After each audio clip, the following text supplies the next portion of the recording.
In your attic, fully covered means fully insulated. If you can see your rafters, you're losing heat and money. But with the Home Depot, it's easy to add blow-in insulation yourself in just a few hours, and you'll save up to 15% on heating and cooling costs for years to come. Winter temps are here, so are winter heating bills. Are you covered? Right now, get a free blow-in machine rental when you purchase 10 bags or more of select blow-in insulation. Only at the Home Depot. How doers get more done. Thank you for visiting ChristopherMedia.net. Christopher Media, let's make some noise. Welcome to Sporgy, the show that gives you half-ass sports fans giving their half-ass opinions. And now, here are your hosts. Welcome to Sporgy, number 118. I'm Chris. I'm Rich. I'm the Iceman. Oh, Michigan. Oh, boy. Oh, that's what I get for rooting for him for one day. We usually push all the football talk back to the end of the show, but I particularly feel like this really needs to be talked about at the top of the show, because this is exactly what I was fucking afraid of. Go ahead. You are the card-carrying Michigan fan. I got some things to say, but dude, go. It's all you, man. Go ahead. Well, I mean, this is why, even though they were favored by what, 3.5 points, and that's it. I mean, even the people in Vegas were like, okay, on paper, sure, but the reality of it is this team has not even given Ohio State a run for its money since the Lloyd Carr, well before they ran Lloyd Carr out of Michigan. The 1 year they beat them post-Carr, it was the transition year when they had between Captain Sweater Vest and Uncle Urban. You know, I think they went, 7-6 that year, I think, like including their bowl game. So that means they went 6-6 and won their bowl game. So I look, it is what it is. This is, I don't know if it's a program-wide problem, if they're starting to believe the press, aka the Red Sox will never beat the Yankees. The Chicago Cubs are cursed. They'll never win the World Series. I mean, no. They were talking mad shit before the game. What were they talking about? The revenge tour and all that. Well, no, because didn't Rashawn Gary guarantee a win? They were talking shit because it's the first time they could talk shit in the history of any of those guys going to that fucking school, and since Harbaugh has been there, about even having a puncher's chance of winning that game. They were feeling themselves way too much.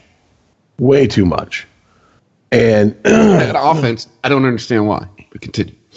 Well, I mean, if I'm Harbaugh, the first rumblings I'd have heard, I'd have been like, okay, everybody shut the fuck up, all right, period. I don't care if you're grown-ass men. I don't care about your fucking social media accounts. I don't care about none of that shit. Until we are sitting with the Big Ten championship in our fucking hands, looking at a spot in the college football playoffs, I don't want to hear shit about this was the revenge tour year. We knew we had Ohio State's number this year. None of it. I mean, period. End of story. I thought a local sports talk analyst brought up a good point. He said, and he's not a Michigan fan whatsoever. He's a huge State fan. You know, if you're from the Detroit area, it's Mike Valeni. It's no shock who it is, but if you're not, now you know.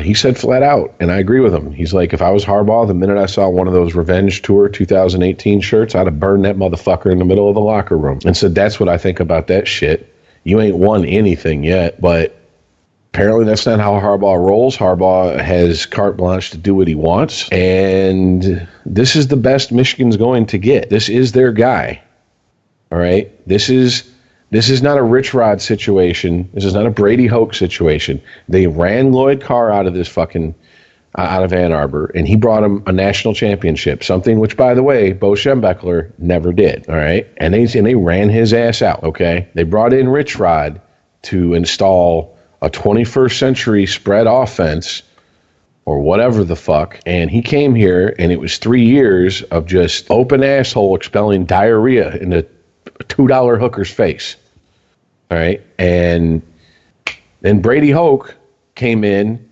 lucked into one win against Ohio State, and that probably bought him as long as he had, or as long as he had time here. Then Harbaugh came, and you both know that was it. There's no more looking. There's no one else they want. Unless Nick Saban was going to pick up the phone and go, I want to come to Michigan and bring every booster I can's checkbook with me from Alabama. Michigan, they had who they wanted. Well, if this is who you wanted, they gave him a lifetime contract. This is who you're stuck with. Period. End of fucking story. All right. There's no one else. There's Les Miles. He's with Kansas. Saban ain't coming here. D'Antonio ain't coming here. There's no one else to get. All right. End of fucking story. You see what happens when you have coaches who haven't coached in forever come back and coach with Gruden. Because, the rumors were flying from out of Ann Arbor. Every time there was a coaching change after Rich Rod, has someone contacted Gruden? Has a booster contacted Gruden? Let's get Gruden in A squared. Let's see what he can do. Yeah, he tends to burn out players in the pros, but there's a natural changeover to the college football program, to the game itself. It might work. Well, that's not going to happen. Wah, wah. So now your choices are: you stick with Harbaugh, you deal with the fact that this is what this team is, a 9-10 win team every season, with maybe a down year where they're like 7-5. Something like that, and then they get back up to 9-10 wins. Maybe every 10 years, maybe once out of every 10 years, they beat Ohio State. If they're lucky, they go 500 against Michigan, and you just hope that Wisconsin and Penn State. Then if they get good, it's a flare up. It isn't a sign of the program actually getting good. It's just, whoops, we fucked around and got better and are better than we thought we were going to be. That's all you can hope for. I have to say this. I wanted to blame Harbaugh so bad for that loss, but I don't think it was him. I honestly think it was his defensive coordinator. Well, this is where I got a problem with college football rankings. How are you ranked the number one defense in the country when you haven't played any top 5 offenses in the country? Yeah, and I don't know how that ranking goes because statistically they were number 4.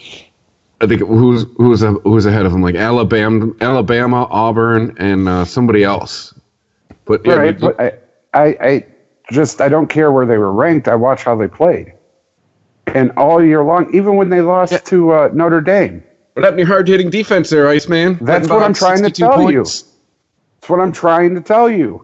All year long, they have been balls out. I'm hitting something. I don't care what it is. They were all over the field. They were covering everything that moved. Even the ref had a guy at him at one point. And then this game, I couldn't tell you what happened. I watched this game, and I'm like, what the fuck are you doing? Can I make a point that is not going to be popular with Michigan fan? This is the highest-ranked team you've played all year, and you got exposed. You didn't get exposed. They changed, dude. Yeah. Wait, hold on. When they played Notre Dame was 12. I'm not talking about when they played them. I'm talking Notre Dame's been ranked above Ohio State this season, though, correct? Yes. Okay. I'm not talking about when they met. I'm talking about during the season, Notre Dame was the highest ranked team they met. They just didn't meet them at their highest rank. Correct. Well, no, till then, and then now OSU was the highest ranked team when they played them. OSU was number 10. Now they're what? 6. And Michigan's at 7 or 8? They're at 7 in the playoff ranking, and they're at 8 in the coaches poll. Okay. Which to me, right there, the world is right to me. Because I was looking at the top, and I've been screaming it on this podcast for however long they've been ranked number 4. They're not the 4th best team in college football. Georgia would beat you. Mm-hmm. Yeah. Oh, easily. Yeah, I just had I had the list up to make a point. To make this point, but Georgia would beat you. Oklahoma would beat you. It's Clemson would beat them. A buddy while I was watching the game. Well, they're number 2. Buddy of mine, we're watching the game, and I was telling him, I was like, and he said 2/3 of the top 10 would beat Michigan. So number 7 or number 8 for me, all's right in the world now because They are not the fourth best team in college football. They were not the fourth best team in college football, and they were ranked the fourth best team in college football. Here's the problem. The Big Ten this year is like a room full of cunty girlfriends when you ask them where they want to go to eat. And all you hear is a sea of, I don't care, wherever you want to eat's fine. No one wants to win the Big Ten this year. The Big Ten is the most indecisive group of cunty bitches of any conference this year. That's exactly what they are. But and here's the thing. No matter where you take them, they're not going to be happy. No matter who wins the Big Ten, they're fodder for everybody else that they... If any Big Ten team, first of all, makes the fucking college playoffs, they're fodder for every other fucking team in the playoffs. Yeah. Period. End of story. And don't be surprised if there's not some realignment going on in both the East and West of the Big Ten, or excuse me, leaders and legends, or whatever the fuck they originally called themselves, that stupid shit. Okay?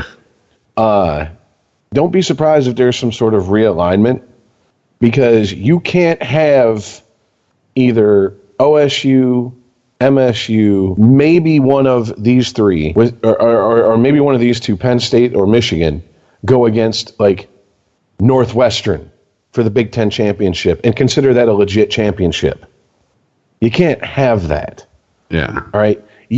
As much as it pains me to say this game was the Big Ten championship. Yeah. If you go by records, absolutely. It's what should have been the Big Ten championship. I mean, and that's just all there is to it. So unless there's a restructuring, or unless it's just like, hey, look, here's the deal. We're just going to go 1-2 in the Big Ten. And there is no East-West leaders, legends. And if that means OSU and Michigan play again right after they played before, so fucking be it. Well. It's not like it would have shitty ratings. You know, it's either going to be revenge time or we're putting the exclamation point on this ass whooping. That's all there is to it. End of story. All right. I mean, and it's happened before. MSU lost to OSU during the regular season, met them in the Big Ten championship, and won. I think that was 2013. Okay. Yes. Right. So it's just, it would suck that it would happen like, boom, last game of the Big Ten season, and then the Big Ten championship is a replay of that game. Now, it wouldn't suck if it was like a nail-biter, instant classic, ESPNU instant classic game, and then there was that rematch. But this game wasn't even as close as the final fucking score. Nope. All right. I mean, this is exactly. When Aaron saw me when I went to, after the game was over, he was like, "How was the game? How'd the game go?" And I said, "How'd the fucking Bay of Pigs go?" You know what I'm saying? I mean, because that was, and he just kind of looked at me, and I'm like, "I'm sorry." I was like, it went badly, or very badly, It looked like the Buckeyes were playing a MAC team. But you know what? Here's the fucked up part. Here is the type. See, and I've listened to this now since Saturday, that apparently I'm not a real Michigan fan, because it's not enough that I'm still going to root for Michigan. I have to make excuses for Michigan. No. I have to somehow say, oh, it's because of injuries, or the officials, or somebody, there was something going on behind the scenes, that OSU got a hold of the playbook, or some sort of bullshit X-Files conspiracy, and I refuse to do that. Yeah. Because let me tell you something.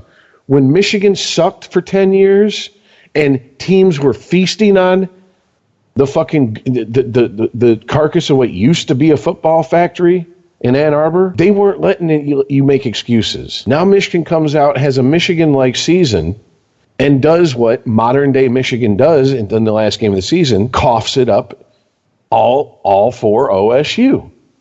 And I'm now you want me to make excuses? Fuck you. Yeah, I'm not doing it. I tell those people, fuck off. I'm a football fan, and that was a horrible fucking football game if you're a Michigan fan. And no one's making excuses. State, way more injured than Michigan this year. They only lost to the Buckeyes by 20 points. I mean, that going that route would be dumb as far as Michigan's banged up. No, man. But you got outclassed. You got out-coached. You got outplayed. No excuses. The only explanation is that defensive coordinator just got way too worried about OSU. Got away from the game plan that he's had the entire fucking season. They finally played a real team since they played Notre Dame? Oh, what the fuck? Here's the irony if that is the case. All right. The defense is what Harbaugh is most hands-off about. So maybe what needs to happen is someone at the top above Harbaugh needs to go to these boosters and go, look, I think the offensive coordinator and the offensive coordinator and special teams coordinator combined make something like, I don't know, something like $1.8 million. Well, just go find coordinators, pay them $1 million, 2 new coordinators, pay them $1 million each. It's only $200,000 more. These are Michigan boosters. They find that in their fucking sofa cushions. Call Harbaugh into the office and go, look, Jesus and khakis, we appreciate the fact that you've, at least in the minds of the national media, raised the Block M back up to where they're going to give us rankings we don't deserve. But here's the deal. The minute you stick your fingers in the other cook's fucking gumbo, it turns to shit. So we're going to hire you coordinators, and you're going to do just what you do like you did with the defensive coordinators or defensive coordinator you have. Leave him the fuck alone, all right? You're not going anywhere, okay? We just need you to recruit, to be Jim Harbaugh, and to sell the brand. But if you insist on fucking sticking your nose where it's not needed nor wanted, shit will get real. There will be a misunderstanding. Furniture will be moved, all right? Period. So shut your fucking mouth and know your fucking role. Now go take your shirt off and climb a tree to get a fucking 4-star recruit, all right? And that's it. That's the end of it. Because there's nothing else to do. You're not getting anybody better than Harbaugh here. It's not happening. Not for the foreseeable future, right? And all these fucking Michigan fans who are now calling for the head of Harbaugh, it's a little late. I've been doing it for fucking the better part of the last 2 years. Why? Because I knew there's a chance they can get someone like Les Miles. It was a possibility. As much as it's a scumbag move to do in a relationship, you don't dump the girlfriend you got till you flirt a little bit and see what fucking is available for you out there, all right? They could have went and talked to Les Miles, seen if he was receptive. Like, look, we hired Harbaugh. We see what's going on. You see what's going on. This isn't working out like we thought, all right? We need someone to come in and either move this program forward into the 21st century, which is as much as fucking it pisses me off, Uncle Urban has done, or we need someone to come in and completely from the ground up rebuild this place. And if Les Miles would have said 2 years ago, sure, I'm your man, make the move then. Now it's too late. He's not leaving Kansas. Hey, just got there. Well, last year they gave Harbaugh a lifetime contract and they backed up the Brinks truck. So, well, I mean, there's always a way to get out of that. I mean, a lifetime contract is only as good as, you know, what the boosters are going to fucking give you so you could pay him. But I think as far as what they've paid him, unless they go 0-12, I think you're looking at least 2 more years of Jimmy. I'm going to say this. If they'd have lost Notre Dame, Wisconsin, they'd have lost these games this year. Notre Dame, Wisconsin, MSU, Penn State, OSU. If they'd have lost those 5 games, he'd have had to beat every single fucking team next year that he lost to this year to keep his job. Because this loss to Ohio State has pissed off. Because this was in the minds of the Kool-Aid drinkers, of the Walmart Wolverines, of the alum, of the boosters. This was the year to get fucking payback. Yeah. And it did not happen. Well, yeah, and let's face it. Jimmy could have got a 2-for-1 on the boxes he needed to check on Saturday. Would have beat Ohio State, would have went to the Big Ten championship. And if he blew it against Northwestern, you know what I'm saying? Here's the fucked up part. Here is the very sad part about this rivalry with Ohio State. If he'd have beat Ohio State and blew it against Northwestern, more Michigan fans would still have been fucking strutting around like they just won a national championship because they beat Ohio State. Then would have been upset that they did not win the Big Ten. And to me, both are unacceptable. To lose to Ohio State in the fashion they did, unacceptable. If they'd have went to the Big Ten championship and to lose it to Northwestern, unacceptable. Period. End of story. And, just like my buddy Tony, who, huge MSU fan, he's like, you're one of the few Michigan fans that don't make excuses about the fucking, the fumbled the snap game and blah, blah, blah, blah, blah. And I'm like, what? Because it doesn't matter. What does the fucking record say when the clock strikes 000? The win isn't in Michigan's column. It's in State's column. It doesn't matter they never held a lead during the entire fucking game, all right? It doesn't matter that they won with no time left on the clock. That's still a win. It does not fucking matter, period. End of story. Nothing more to talk about. And there's too many Michigan fans who are just now getting to that point. And they should have been this way for, in my opinion, and I'm giving them a lot more patience than I have. Halfway through last season. To me, because I'm going to tell you this right now. I went around telling everybody that would listen. The minute they hired Rich Rod, I was like, you got 3 years. At the very minimum, you got 3 years. Every MSU fan I knew, congratulations on the next 3 years. And they're like, what are you talking about? We haven't played yet. I'm like, it does not matter. Rich Rod is not the right man for this job, and it's not his scheme and his style is not it's not going to fit Michigan. So unless he really shits the bed, he'll probably be here for 4 or 5 years. He really shit the bed, and he was here 3 years. Later, end of story. Then they bring in Brady Hoke, and that was a fucking joke. He did everything he could to try to fucking strut around like he was something. From I'm not going to wear a headset to refusing to call Ohio State, and calling them Ohio. Really? Okay. All right. I mean, we get it. You like Bo. You know what I'm saying? Like, just come on, dude. But I mean, this is one of those things. To me, this is your friend breaks up with his girlfriend, who maybe wasn't, a hard 8, a soft 9, but she brought him lasagna for dinner at work. She rubbed his feet when he come home from work, sucked his dick whenever he fucking asked her to. Brought him a beer while he was watching the game, let him hang out with the boys without blowing his phone up. What are you doing? Why ain't you calling me back? Without raping his time. Okay? And he leaves her, and he goes and gets this one who promises him the world, and you're just like, dude, don't marry this bitch. It's the wrong bitch for you. And he tells you, shut up, mind your business. 3 years later, he's crying on your shoulder because he got a divorce. So then he goes and he tries to find a retread of the girlfriend he broke up with to marry the biggest mistake of his fucking life. And you're never going to find anybody's replacement. You're not going to find that duplicate. And that's what Michigan was trying to do. Let's try to find someone like Lloyd Carr. We tried the hard 8, soft 9, who, was going to bring in the sexy offense. And the problem was she was a frigid fucking cunt. She was a miserable bitch. None of Michigan's friends liked Rich Rod. None of them wanted to hang out with him. She said, you got to change. You got to cut your hair. You got to stop dressing the way you do. Throw the band shirts away. Buy a polo. And then left him because he's not the same person that he was when he met her.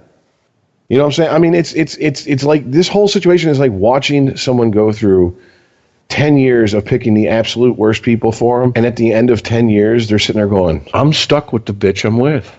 I can't afford another divorce. And there's no one else. I'm old now. I'm 50. My balls touch the water when I fucking sit down and take a shit. All right? My bank account ain't fucking 6 digits. I can't go out and buy better pussy. I can't go out and buy younger. I'm stuck with this hoe. Well, you're stuck with Harbaugh. It's exactly what the fuck you are. You are stuck with that hoe. But that's the hoe you wanted. So I don't know. Make them put on some sexy lingerie and hoe it up. Make them hoe it up a little bit, But just understand, no matter how big of a hoe he is for you in the bedroom, Michigan, Urban Meyer and OSU is his daddy, and that's who he calls daddy once a year. And he says it through gritted teeth and tears rolling down his cheeks. Okay, so this is what happens when Rich gets bent. I don't know how. I don't know any better way to explain it. And as the best friend of Michigan, I'm just sitting here going, I saw all this coming, but I couldn't say anything because you told me to shut up and mind my business. I didn't know what I was talking about. And what's hilarious is they ran Lloyd out of town, and they would kill for him now. 5 Big Ten titles, a national championship, they would fucking kill for that now. They ran that guy out of town. And I'll be honest with you. The only time that I was like, oh, Lloyd Carr is on the thinnest of thin ice with me was that Appalachia State game. And I fucking told anyone who'd listen to me, I said, in 20 years, the story about the night before this game will come out because Michigan didn't treat that like a real football game. They treated that like a scrimmage. And there was fucking, I was like, I bet you them motherfuckers were partying. Half of them didn't get any sleep. Half of them were still drunk when they fucking showed up to dress for the game. And it didn't even take 20 years. It took 10 years for that story to come out. And I called it on the fucking head. And it happened on Lloyd Carr's watch. In all of his time here, that's the one thing that I said that put him on the hot seat with me. Not enough to run him out of town, because he righted the ship to the point where the game of the century that year, because, you know, there's a new game of the century every year in college football, just like every few years there's the fight of the century in boxing, was what? Number 1 OSU versus number 2 U of M. And what happened? He lost to OSU. They both went to their bowl games, and both of them lost. By the way, who did Michigan lose that bowl game to that year? Uncle Urban and the Florida Gators. So Lloyd Carr's worst season was 7-5. That was his worst season. Yeah, but Floyd Carr also coached Michigan when Urban Meyer wasn't at Ohio State, so you got to be careful. Yeah, and he didn't have a very good record once Jim Tressel got there. Once Captain Sweatervest showed up and the shenanigans started behind the scenes, he didn't have all that great of a fucking record. It was when OSU was out there bullshitting that fucking, he was getting fat off of those fucking wins. And really, to be brutally honest with you, he didn't really get fat. He just got full off of those OSU wins. He got fat off of fucking Sparty's back by stomping on fucking Michigan State, and then every 4 years or so, State winning a game. That's how come Mike Hart was feeling himself in 2007 and made the little brother comment, which still to this day gets drug out. And it's been fucking 11 seasons later.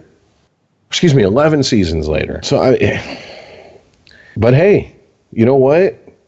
They could talk the shit then. Why?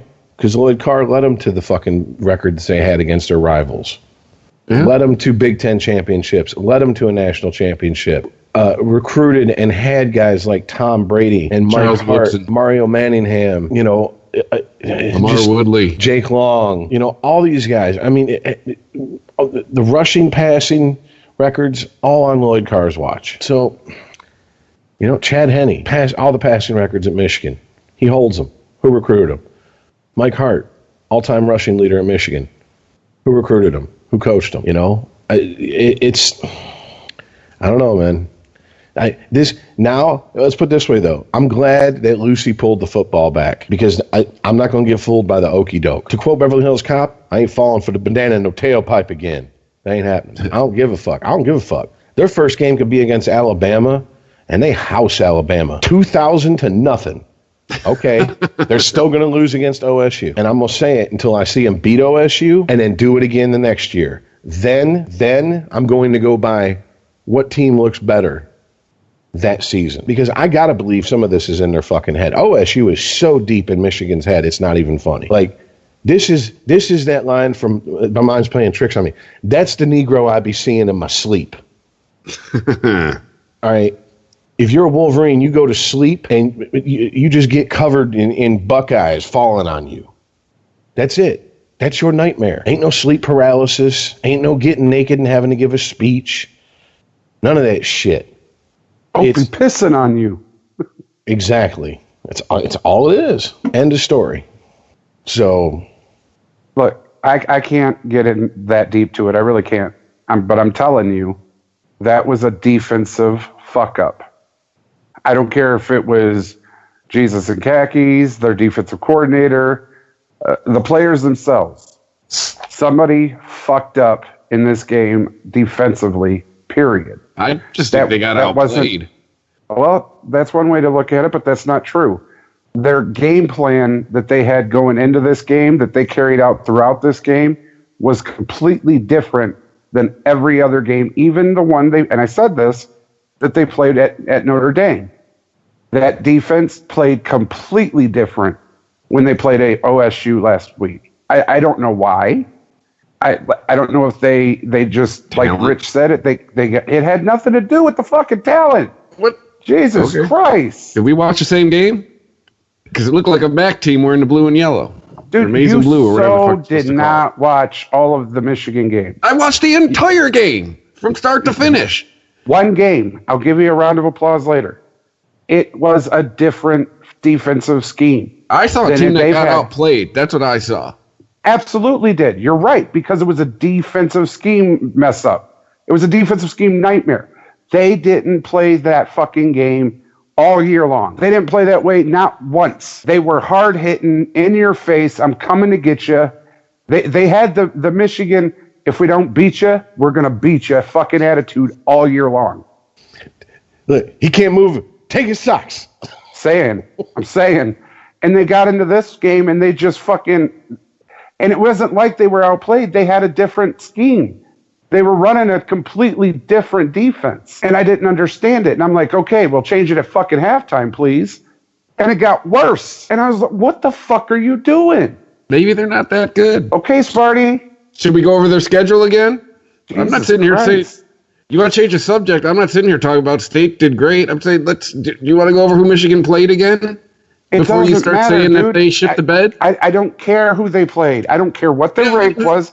And I could give a Okay. fuck less who the best coach in the fucking college polls are. What I'm telling you is, I've watched Michigan play all season long. They had a different scheme. They had a different defense. They had a different mindset and a different way to play all fucking season. And with the talking and everything that they were doing, I swore to God they were bringing that game in the Ohio State. So then they're not And that when they good got- because when it came time to shine, they shit the bed.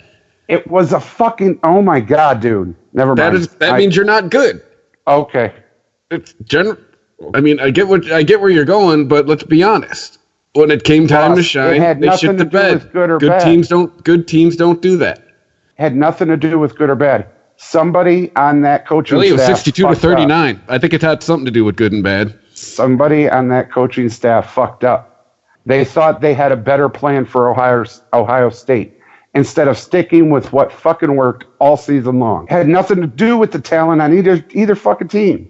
To be told, I think they're probably evenly matched, defensively and offensively. Because Really? At anybody 62 on to there, 39? You think that's true? anybody on there isn't a fucking megastar, so they're pretty evenly matched. But Michigan had a scheme and played a defense all year long in every other fucking game that was in your face, smash Against mouth Indiana? football. Rutgers, Maryland, In your face, smash mouth football. Nebraska. If they did not beat you, they were going to beat you. And they did not do it on this game. SMU, Western. I tell you what, Chris, go back and watch this game.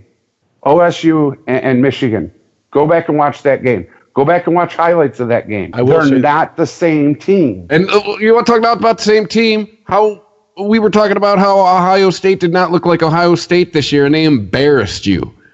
We were talking about this is the weakest we've seen Ohio State look in a while, and they embarrassed you. I understand. I will say this. Michigan has had many 9-10 win seasons because they feasted upon the just also-rans and filler teams in the Big Ten throughout their history. Period. End of story. If they played in a conference that was as competitive and as good as the modern SEC for their entire history, their all-time record would be much different. Okay. And any Michigan fan who tells you different than that is just an intellectually dishonest cocksucker. They're just a fucking useless homer. And that's from the mouth of a Michigan fan. I don't know any other way to put it. It's all there is to it. All right. For every OSU game, there's Purdue. There's, Indiana. Minnesota, Illinois. Look at the teams they added. Nebraska. Yeah, that'd be impressive if it was 1984. Rutgers. When was the last time Rutgers relevant? I didn't even know they had a football team. They got added to the Big Ten. You know the biggest piece of trivia or knowledge I knew about Rutgers football before they joined the Big Ten is that oh shit. Who's the guy who was in King of Queens and Mall Cop? Kevin James. Kevin James played fullback for him. That's it. That's the biggest piece of football trivia I knew about Rutgers. That's probably their biggest, the football program's biggest claim to fame. Hey, Kevin James played football for us. I mean, it wasn't like they went out and were like, hey, we need to get let's get Notre Dame in here.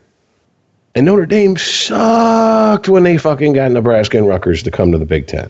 You know why they did? You know why Michigan wasn't clamoring for Notre Dame to get into the Big Ten? Because eventually Notre Dame, with the history they have, with the loyal fan base they have, passed down from father to son, with the Catholic angle on top of it, they knew they're going to get good again. Oh, you talk about number 3? Exactly. I mean, I maintain it doesn't matter if it doesn't matter whose head OSU drilled itself into. OSU is in this team's head. Whether it be the defensive coordinator, whether it be Harbaugh, whether it be the players, whether it be all of them. I understand having we're going to have a different game plan of attack when we play our biggest rival. Mm-hmm. But just like you said, Earl, and you were absolutely right. Once you see that isn't working, not just isn't working, but I mean, is like going down quicker than the Titanic, you have to make adjustments. And you don't wait till halftime. And even when they did, like you said, even when they did make adjustments, it's not like it changed the end result that much. Somebody really got into the head of that coaching staff. And I'll guarantee you that the words were said, I want a scheme that's going to embarrass Ohio State. Make sure we have something that's going to win this game. I'm absolutely with you on that. And they went in and came up with whatever the fuck they did on Saturday. And I'm sitting here screaming at the fucking TV. I'm like, why the fuck are you doing this? And the only way I can explain it to Chris, not that I feel like you need it explained, but maybe this will help maybe even someone else out there, because it's not fair. I'm just using you as an example, is if you have a big gig coming up and you're a musician and all of a sudden the whole band starts talking about, we're going to do something different and special. And you're just like, whoa. Why don't we just do what fucking got us here? Don't go changing it up at the fucking 11th hour. What the fuck?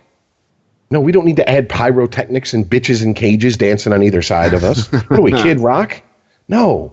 That's how you burn down the nightclub and kill your guitarist. Exactly. We got here by just going up there and just fucking tearing that fucking stage down and leaving motherfuckers wanting more.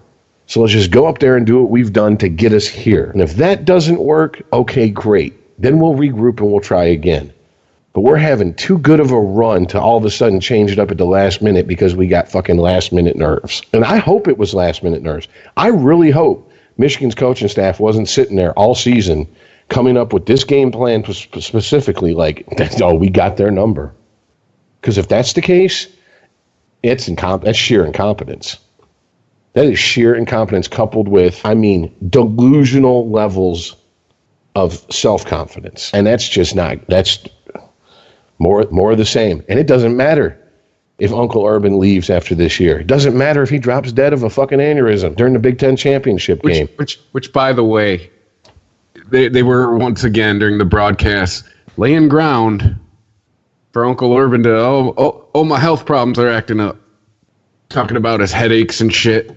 Well, if your best hope of beating a team is their head coach retires due to health issues, you are counting on an act of God to try to win.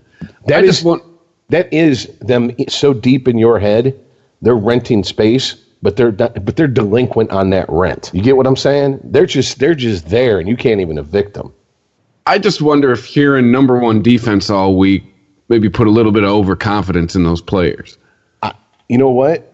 I think it went the opposite way. I think that group at OSU, hearing that they're not the favored, poured about 55 gallons of raw, fresh guts down everybody's fucking throats, from the fucking athletic director to the fucking water boy.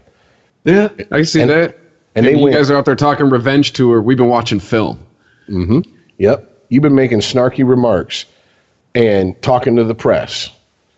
And wearing and having T-shirts made up, and you got your nice little slogans and your catchy little catchphrases. You know what we got for you? Nothing but pure fucking hatred. Man, come get some. We've been watching film for 5 fucking days. Nice T-shirt. as much as I laughed at the fact that MSU, I don't know if they still do, I doubt it. If they do, I don't know why. But at one point, MSU had a countdown clock to their game with Michigan every year that reset as soon as the game that season went to 0-0. It just started counting down again, okay? Obviously, that shit worked. The perfect storm of head coach, guys he recruited, buying into his message, and him pointing at that clock and saying, we are not little brother anymore. And instead of that clock counting down to, oh, Jesus, I hope we win this game, in 10 years, that clock's going to count down to let's go out there and beat Michigan's ass again. You're going to rename it the ass-whooping clock? Exactly. That's your ass, Santa. It's a bitch move, Santa. Like, seriously. Here's the deal. There's not much more left to say. The game's over with. Now is Michigan going to win its bowl game? And what happens with the coordinators in the offseason? Harbaugh's going nowhere. Unless Harbaugh walks, Harbaugh's going nowhere this offseason, period. Right? 10 wins bought him another fucking reprieve. And if those 10 wins had came against his rivals, maybe it would have bought him a reprieve in my mind. Like, if for some reason they lost against, like, Notre Dame and Penn State, all right, but they beat everybody else, I would be like, okay, give them another year. Notre Dame was a better team than we gave them credit for at the beginning of the season. And Penn State was like one of them trap game situations. Oh, Penn State ain't as good as they were last year. Whoops, you went in a little overconfident. You got your clock cleaned. Guess what? That's the loss you needed to have happen because it woke you up to reality. You can be beaten. Like, this almost feels like the 2007 Patriots going into the Super Bowl going, we already beat the Giants. Are you kidding? We're going to beat them again. Because no one was picking the Giants before that game. But here's the bitch of it. At least that was a good fucking Super Bowl. This wasn't. This was an embarrassing game to watch as a Michigan fan. Seriously. Like, if this was Michigan State playing Ohio State, I'd have felt embarrassed for MSU. I honestly would have. I'd have been like, oh, fuck. That's got to sting. Well, on the other side of it, it does. It sucks. And the sad part is, all I can hope is next season, a plane carrying, like, Wisconsin and a plane carrying Penn State crash over the stadium where MSU and OSU were playing. And by default, Michigan wins the Big Ten. That's it. Well, everybody's dead. Michigan wins. Wow. Well, we don't have to die, but I mean, just, somehow magically nobody dies and all that crashing and debris hitting the ground. It's just all the players and coaches are too injured to play the game, but they're going to be okay, and all the fans managed to get out somehow. But like that season, it's just that we got nothing, guys. But we'll be good for next season, but just not this season. Not calling for anyone's death yet.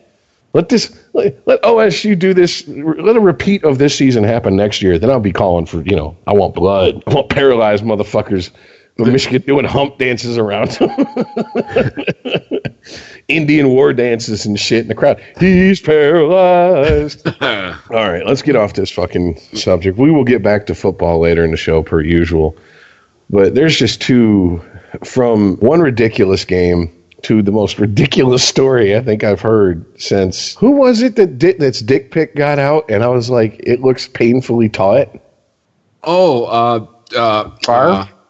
No, it's Draymond Green. Yes, thank you. Most ridiculous story since then. Apparently, Dwight Howard likes himself some men with breasts, aka a non-op transgendered person. Because, this story is everywhere. And, I mean, like, the memes have been flying. People have photoshopped his 2K19 stats. They bumped his ball handling to 99. I mean, he's just... it's funny because it's wrong. He's just taking L's all over the place, so... Let's see. The gist of the story is Dwight Howard had a wild weekend after he was accused of having a relationship with a transgender woman who took to Twitter to describe her relationship with the NBA star.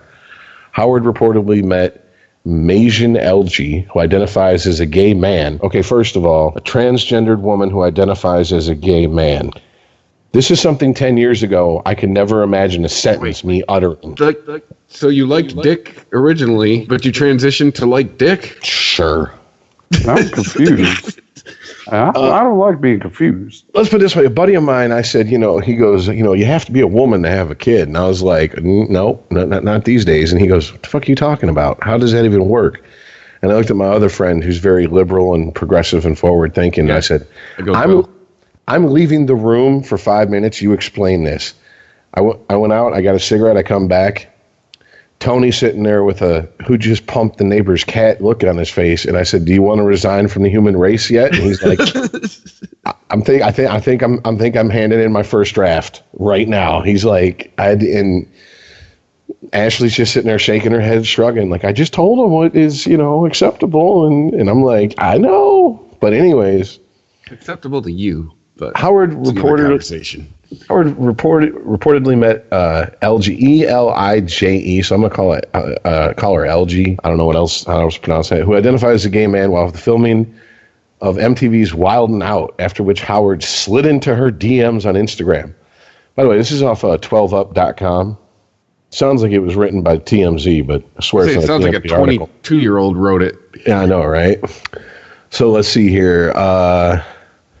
This is the tweet that she sent out. He was fine, 6'11", goofy, very charming, no wife, all capital letters, and never, all capital letters, been married, so of course I was interested. I kept it real with him, and he kept it real with me about everything except for one thing. Fast forward, I'm finally face-to-face with Dwight. And after that day, from my understanding, we had an understanding. So I'll just upload this screen record here, just in case his team decides to lie. Ain't no girl gonna ask you this.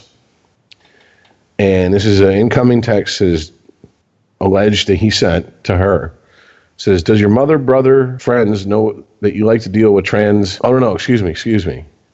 Yes, yeah, okay. Does your mother, brother, friends know that you like to deal with trans men and women? Or is that just something you've kept to yourself? Why are you asking me for? Both of these motherfuckers are English majors, by the way. Yeah. I'd like to know. I don't want to answer. LG faced a wave of backlash and questioning from people on Twitter following her decision to out Howard, and she had some rather interesting answers about how these messages... This isn't hers. She had some interesting answers about how these messages came to finally hit her Twitterverse. First, LG clarified how they began speaking. Yes, we spoke on our Finstas, Finsta''S. Well, I feel like I know something about youth culture here, because my girlfriend has an 18-year-old sister. It's a fake Instagram. Ah, okay. Teenagers use it to keep their parents from seeing the real shit they post. Gotcha. But he'd often hit me from his real account, too. I only uploaded this because his team said if I speak, they'll respond saying he thought I was a girl, so I uploaded this as proof. Ain't no cis female asking you about dating trans and men. Despite claiming the pair spoke through the fake Instagram account, which provided messages of her and Howard exchanging messages through Howard's main page, which boasts over 2 million followers. Of course, LG is looking to publicize the receipts, mainly so Howard can't claim to not know what the situation truly was. Because in my gut, I had a feeling that eventually he would do me the same way he did his other exes, and my main priority was me. You always got to have your own back first and look for what happened. His pastor is threatening my life. Fuck this person. Someone who is supposed to encourage and uplift. This is in response to someone asking you liked him for him, yet he was recording y'all's calls for what exactly? A moment like this? Yeah, exactly. LG came forward with these claims so as to not be thrown to the wayside like many of Howard's other exes. As a result of her actions, Howard's pastor has apparently begun threatening him. See, this is, 12 up, you just mislabeled her. You misgendered her. That's a crime in Canada. Pay your fine or go to jail. Meanwhile, LG appears to have some evidence of a relationship with Howard. This all must be taken with a grain of salt. LG is the same individual who accused rapper Playboi Carti of being gay last year. but there was never enough evidence to prove either side. Regardless of the outcome of this situation, it doesn't seem like the story will be disappearing anytime soon. Instead of being able to focus on his season with the Wizards, Howard will have this accusation hanging over his head and likely weighing him down. What is in it for this person to not get humped and dumped by a professional athlete? Welcome to 2018. That's equality. There's plenty of women in front of you that have had the same experience with professional. Like, I don't get what the end game is for this person. One, to get her name and likeness out in public, and two, maybe this is a follow through on. This is pure speculation on my part. I have no proof of this. I haven't read anything that says this has happened. So take it for what it is. Maybe she told him, hey, look, I got screenshots. I got recordings. I kept everything. I'm going to need some cash. And he was like, well, that's extortion. Here's the thing. If he didn't go to the police, but he did tell her to go fuck herself, and she put it out there, and he's not claiming that she tried to blackmail him, there's no crime if he doesn't say so. And she's not admitting to asking him for anything. She hasn't even alluded to asking him for anything. So yeah, what's to get your 15 minutes? Like the 15 minutes you got? Well, apparently you didn't know about it till now. Last year wasn't enough. Like, if he's not fucking a kid or an animal, what does it fucking matter? I'm going to quote Ron White. I'm third generation, don't give a fuck. But, okay. Here's my, from Gutman at Dummy Gup. He tweeted at her, bro, ain't you the N-word that said Cardi was gay and you got exposed for lying like shit? LMAFO. And then Playboy responded, but ain't you the same N-word who claimed Playboy Cardi was gay and fake DMs of him trying to come at you? And then a picture of Obama wiping his brow. And then another dude said, hey, wait a minute, Dwight Howard is innocent. This is the person that created a fake story trying to claim Playboy Cardi was gay. Woo! We almost lost Dwight to some bullshit story. First of all, even if he fucked her, him, however she wants to be gendered, why would you lose him? Yeah, first of all, he's still black. Second of all, is he your family? Do you own him? Is he going to die? Yeah. Like, that's not, even if... But did you die? Even if she's got, like, super AIDS, that's not how that works. There's a process here. Yeah. And you have to trust the process. See what I did there? Yes. I mean, I think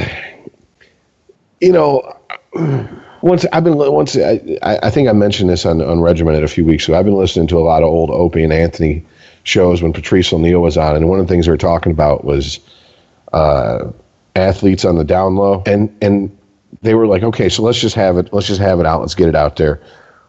What sport has the most athletes on the down low? And Patrice O'Neal was like, he goes, the most basketball, the least hockey. He's like, them crackers ain't playing. He's like, but there's a lot of sissy motherfuckers in the NBA. So maybe this is like something that just because I'm not deep in NBA culture, I just don't know about. Maybe this is something that's like a thing. And this chick is trying to hook herself to a player's coattails to like get, raise her Q rating in the LGBTQ AEO and sometimes Y community or whatever. The Rockets aren't going to get. He's not going to get cut for being gay. So I mean, first of all, I don't mean to sound flippant, but if an athlete that you are a fan of, maybe grew up being a fan of, and he's retired now, you find out he's gay or bisexual, does that mean you're gonna go, well, I'm no longer a fan of his play on the field? No, because I don't know about you, but I know as a musician, I went through it as a teenager, find out half my heroes were gay. Didn't change shit. Yeah. Still like their music, still like their art, doesn't matter. It doesn't matter to me. If I found out Tom Brady liked to chug cock, I'd still call him the GOAT, because he still fucking is the GOAT. I just wouldn't be shocked. Yeah, that's also true. I mean, I take the stand I took 20 years ago. I don't care who you fuck and who you don't. Yeah. I mean, yeah, if it comes out that Chris Spielman, when his wife died, had a relationship with a man, would you be like, well, you know what? That negates everything he ever did on the field. He wasn't that vicious beast at linebacker that I watched play. That was all an act. That was all fake. Rich. Calm down, Rich. See what I'm saying? Calm down. Because here's the deal. If Danny Probert comes out and says, I'm a transgendered woman, I was born a man, Bob knew it. He loved it. He loved the cock. He was insatiable for it. His mouth would water when I describe when I'm stroking my long, veiny, fucking throbbing motherfucker on the phone when he was on the road. What do you guys say about that, Probert fans? I'd go, Domi got his ass beat by a sissy.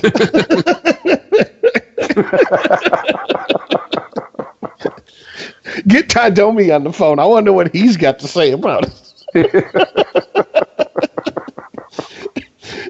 That puts every time they locked up when they were fighting and got head to head. Did he ever like blow in your ear gently, give you a loving, tender kiss on the cheek?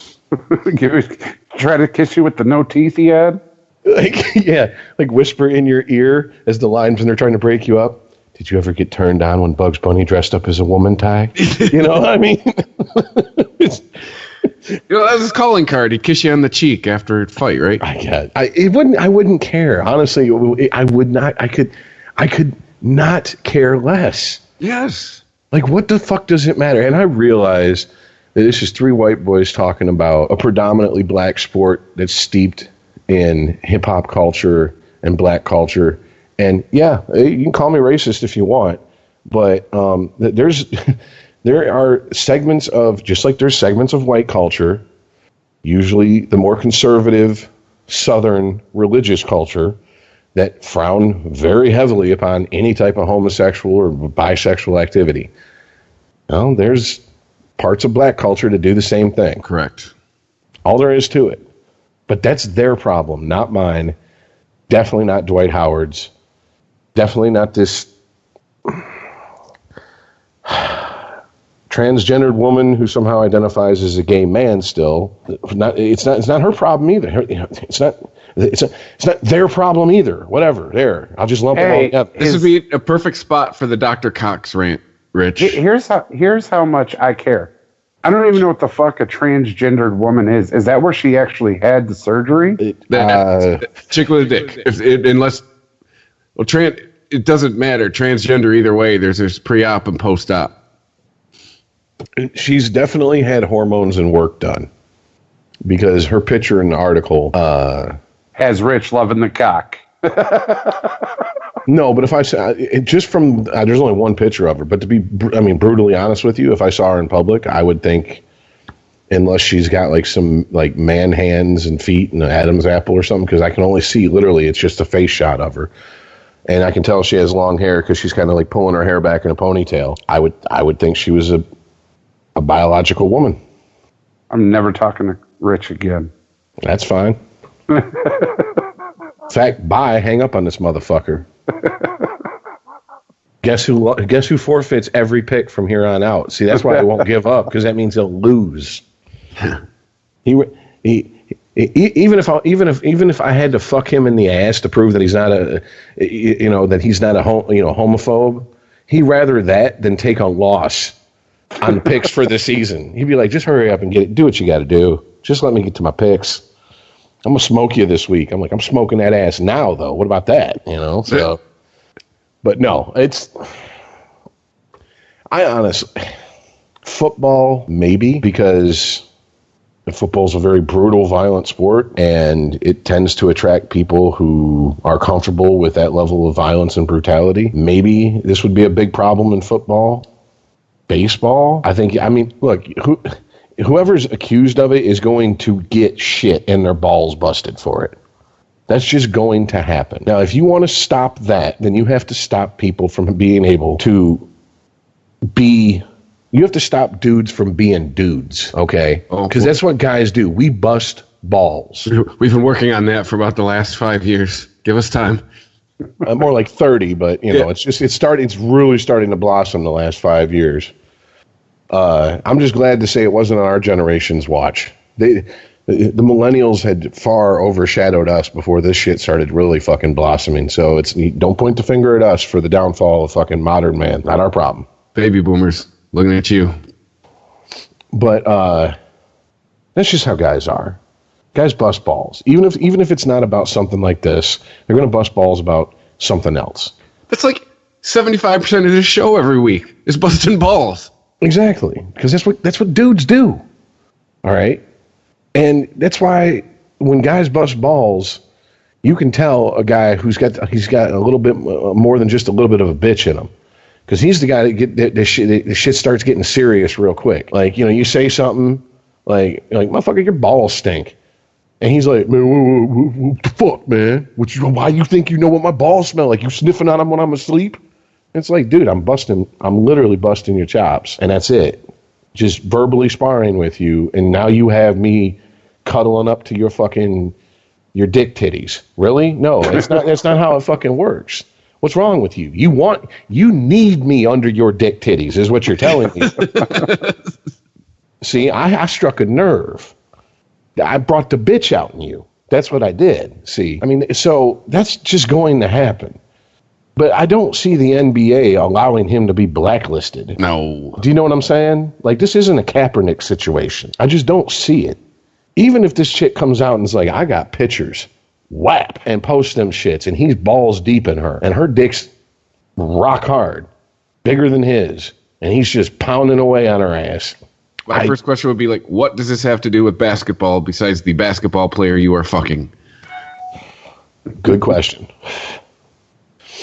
But I mean, this is also part of, social media. You want your private life to be public. Well, there you go. This is what comes with it.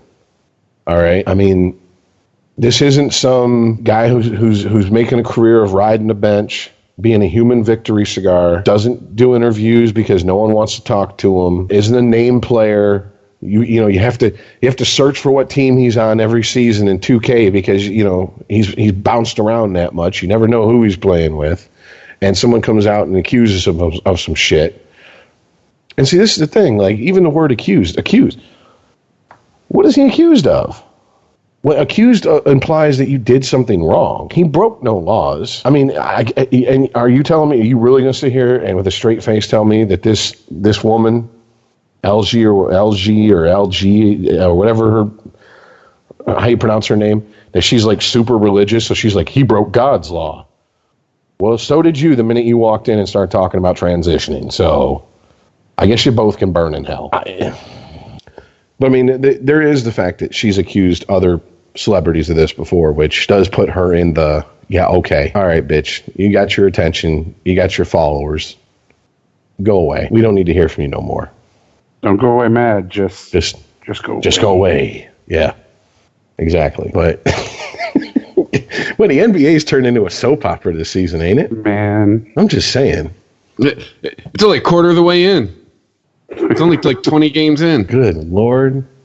20 games in.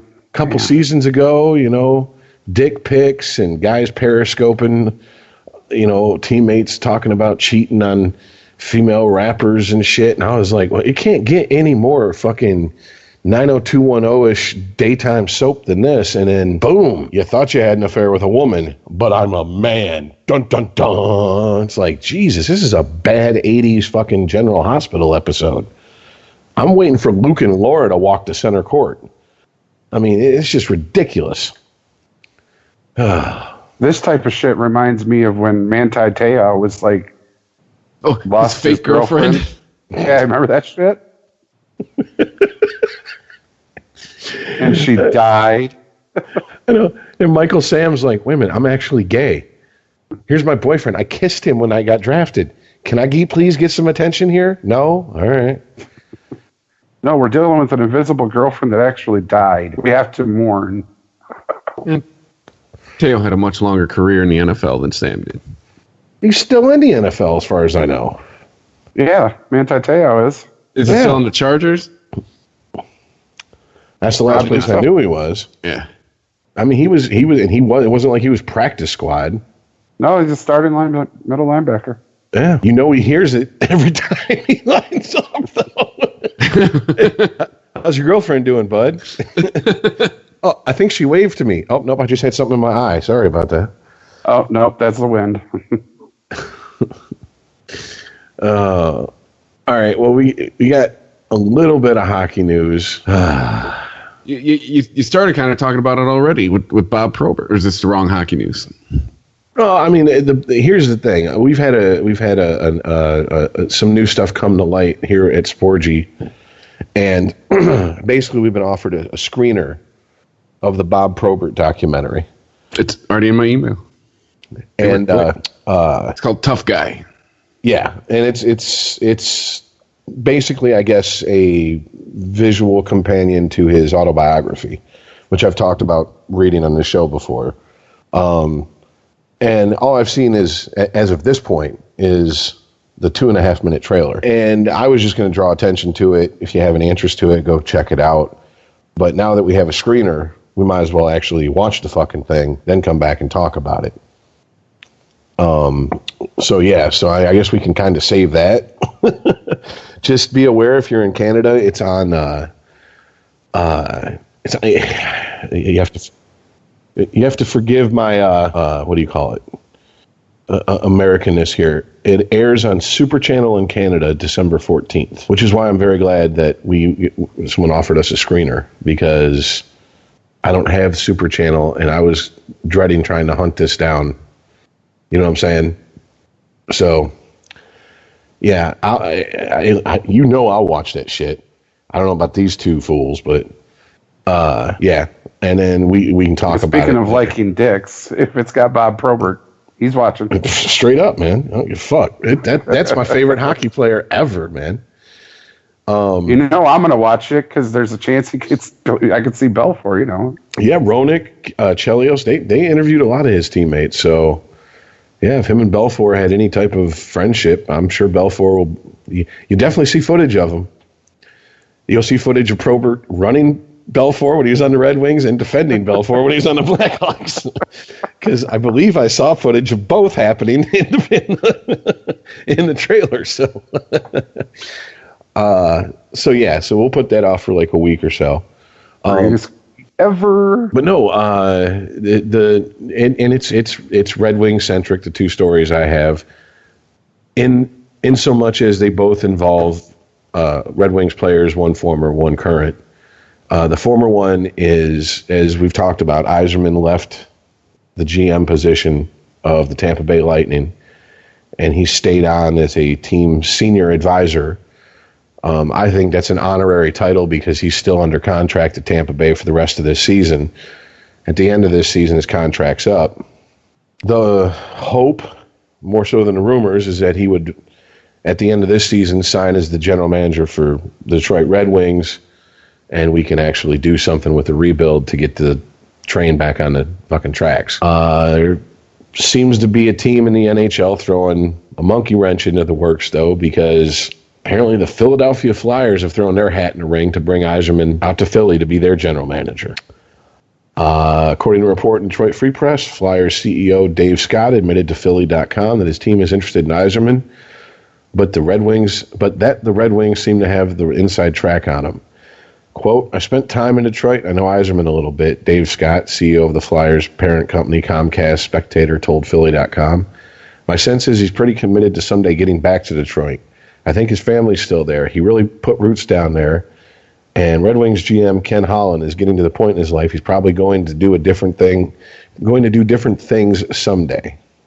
Needless to say, if this happens, you're going to hear a whole lot of hands meeting faces in violent face palms, because I don't know what the fuck you do if you don't bring Yzerman and his general manager here in Detroit.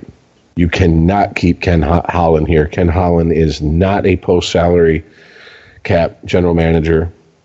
It's nothing against him. It's just some guys are built to operate under certain situations. Some guys are not. Some players, that play defensive line can play in a 3-4. Others have to play in a 4-3. It's just the way it is. I will say this. I'm sorry. Go ahead. Go ahead, Rich. I'll just say I've read a couple stories. They're local, so shocking that they're saying this, but they do bring up a good point. Saying that they're recklessly speculating, but they brought up a point that if he said he was going to go home, going to Philly doesn't make a lot of sense. Exactly. Go home. He's not coming to Detroit then. He's going north of Detroit. We get it. He was born in Canada. He spent a good majority of his life here. I'd say it's probably home to him. I will 100% believe that. But if he really wants to go, quote, home. I think his wife is from this area. His kids were born in this area. Yeah. His family lives in this area still, even though he was Tampa Bay's GM. So am I not home? Am I not technically home ice if I'm not in Royal Oak because I was born at Beaumont Hospital? I'm just saying, there's some Canadian teams that would want him. Oh, there's a bunch of teams that would take him. I think of 31 other teams that would want him. And I mean, here's the thing: Flyers fired Ron Hextall as their GM. Ron Hextall in Philly, firing him is essentially like firing someone like Yzerman. Just about to say, in Philly, they might as well be Yzerman. I mean... Before we start, I just want you all to know I was aiming for that corner. Anywho, yeah, I got you. Look, the way the NHL and the NBA is with the salary cap and the draft lottery, and I'm glad I'm not the only one that thinks along these lines, because I did hear another Detroit sports personality bring this up. Tanking is a valid strategy. In the NBA, you have the whole trust the process, 76ers. In the NHL, the hottest team in the NHL right now is the Buffalo Sabres. They've won, I believe, 10 straight. And Buffalo has been nothing but the butt of jokes for the better part of a decade. And they've built up a team that is now playing good modern-day hockey enough to where they sit atop the standings. Now, I mean, does that guarantee that they're going to make a deep cup run this year? No.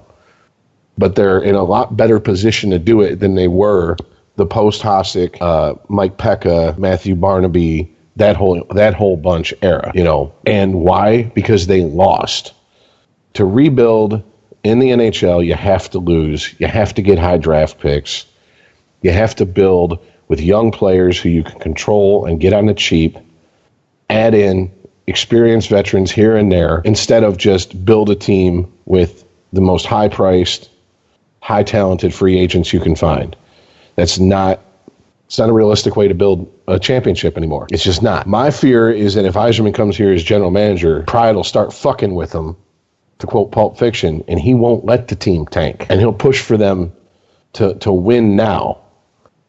Then the problem will be they can only rise to the middle of the pack. And the middle of the pack means you're not competing for championships, but you're not getting them high draft picks either, which you just basically keep running on that fucking hamster wheel. At 11-11, you can't get much more middle of the pack than that. And that's kind of my problem with the Red Wings right now. They started off playing like this is going to be an historically bad season. And as much as it hurt me to fucking say it, I was like, good. That's because that's what they needed to do. They need to lose. I mean, yes, shrewd moves will help you. Buffalo got rid of Evander Kane. I mean, their biggest name player. And they're winning more without him than they did with him, all right? And there are teams who have lost for long streaks and had named players. The Islanders and Tavares. They wasted them, so they just got rid of them. I mean, it happens. But you have a better shot if you tank. You get the talent. It's young. It's cheap talent. It's talent you control. And then, like seasoning, you sprinkle in a veteran here or there that you sign in the off season, and you see how deep of a run you can make. I mean, because the NHL. If it wasn't for LeBron James and these super teams courting, potential free agents, I don't think there would be as much hype surrounding the free agency in the NBA as there has been. But we all know what teams they're going to. They're a very short list. It's not like LeBron signed with the fucking Jazz or something or whoever the fuck. You know what I'm saying? Like somebody who's just completely out of it. someone who has Lakers no suck. shot, you know. It's not like Golden State was going after bums who were going to ride the bench. So I want Yzerman here, but I also want him to start. It's like boot camp. You have to tear them down completely and rebuild them the way you want them built. Thanks for reminding me, Rich. And that's what needs to happen. And I'm afraid if Yzerman comes in that he's not going to allow that to happen. Now, if he comes in, he goes, not on my watch, and he just, through sheer will and shrewd moves, builds a team that's successful and is a contender, then he's a better GM than I even gave him credit for. And he should probably be in the Hall of Fame as a GM at some point, because that's some legendary shit you're pulling off. But I mean, remember, he never won a cup with Tampa.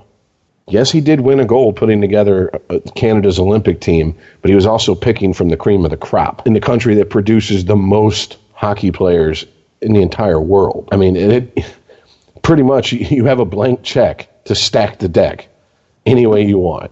If you aren't competing for the gold, what are you doing? And that's not to take away from what he's done, because we've seen NBA teams in the Olympics, you know, the Dream Team Part 2, that really didn't come to be the Dream Team Part 2. It's happened. There's upsets. Do you believe in miracles? That type of shit, you know, the 80 USA team. But a Flyer of all places to go, I mean, it's better than the Anal Munch, but not much. I want to just he's make not Eric gonna be a Lindros the Philadelphia general manager. Flyer. Okay, you both talked at the same time. Go ahead, Earl. He's not going to be a Flyer. Yeah. And what'd you say, Chris? I said, well, just get it over with and make Eric Lindros your GM. Well, I mean, we're talking They about tried that with Ron. At least I'm sure Hextall wakes up every morning knowing he's Ron Hextall. There's a very good chance Eric Lindros has to go, who the fuck am I? A few times throughout the day. I'm Batman. Yeah, exactly. I mean, you know, this isn't President of the United States. We don't want someone with early onset dementia running it. It's not like we want Reagan running the Flyers. You know, what Lindros' wife going to consult a psychic? What moves should we make before the trade deadline? Call Miss Cleo and shit. But yeah, the other hockey story is, and this isn't very shocking, according to hockeyfeed.com, and according to a report from NHL insider Darren Dreger of the Sporting News, Detroit Red Wings goaltender Jimmy Howard is on the trading block. Says 34-year-old Howard's having a fantastic season this year with the Wings, going 6-7-3 with a 2.68 goals against average and a 9.22 saves, or a .922 save percentage in 17 games so far. He's a pending unrestricted free agent, comes with a reasonable cap hit of just 5.3. Team reportedly interested in acquiring Howard, the St. Louis Blues. I was to say, Philadelphia.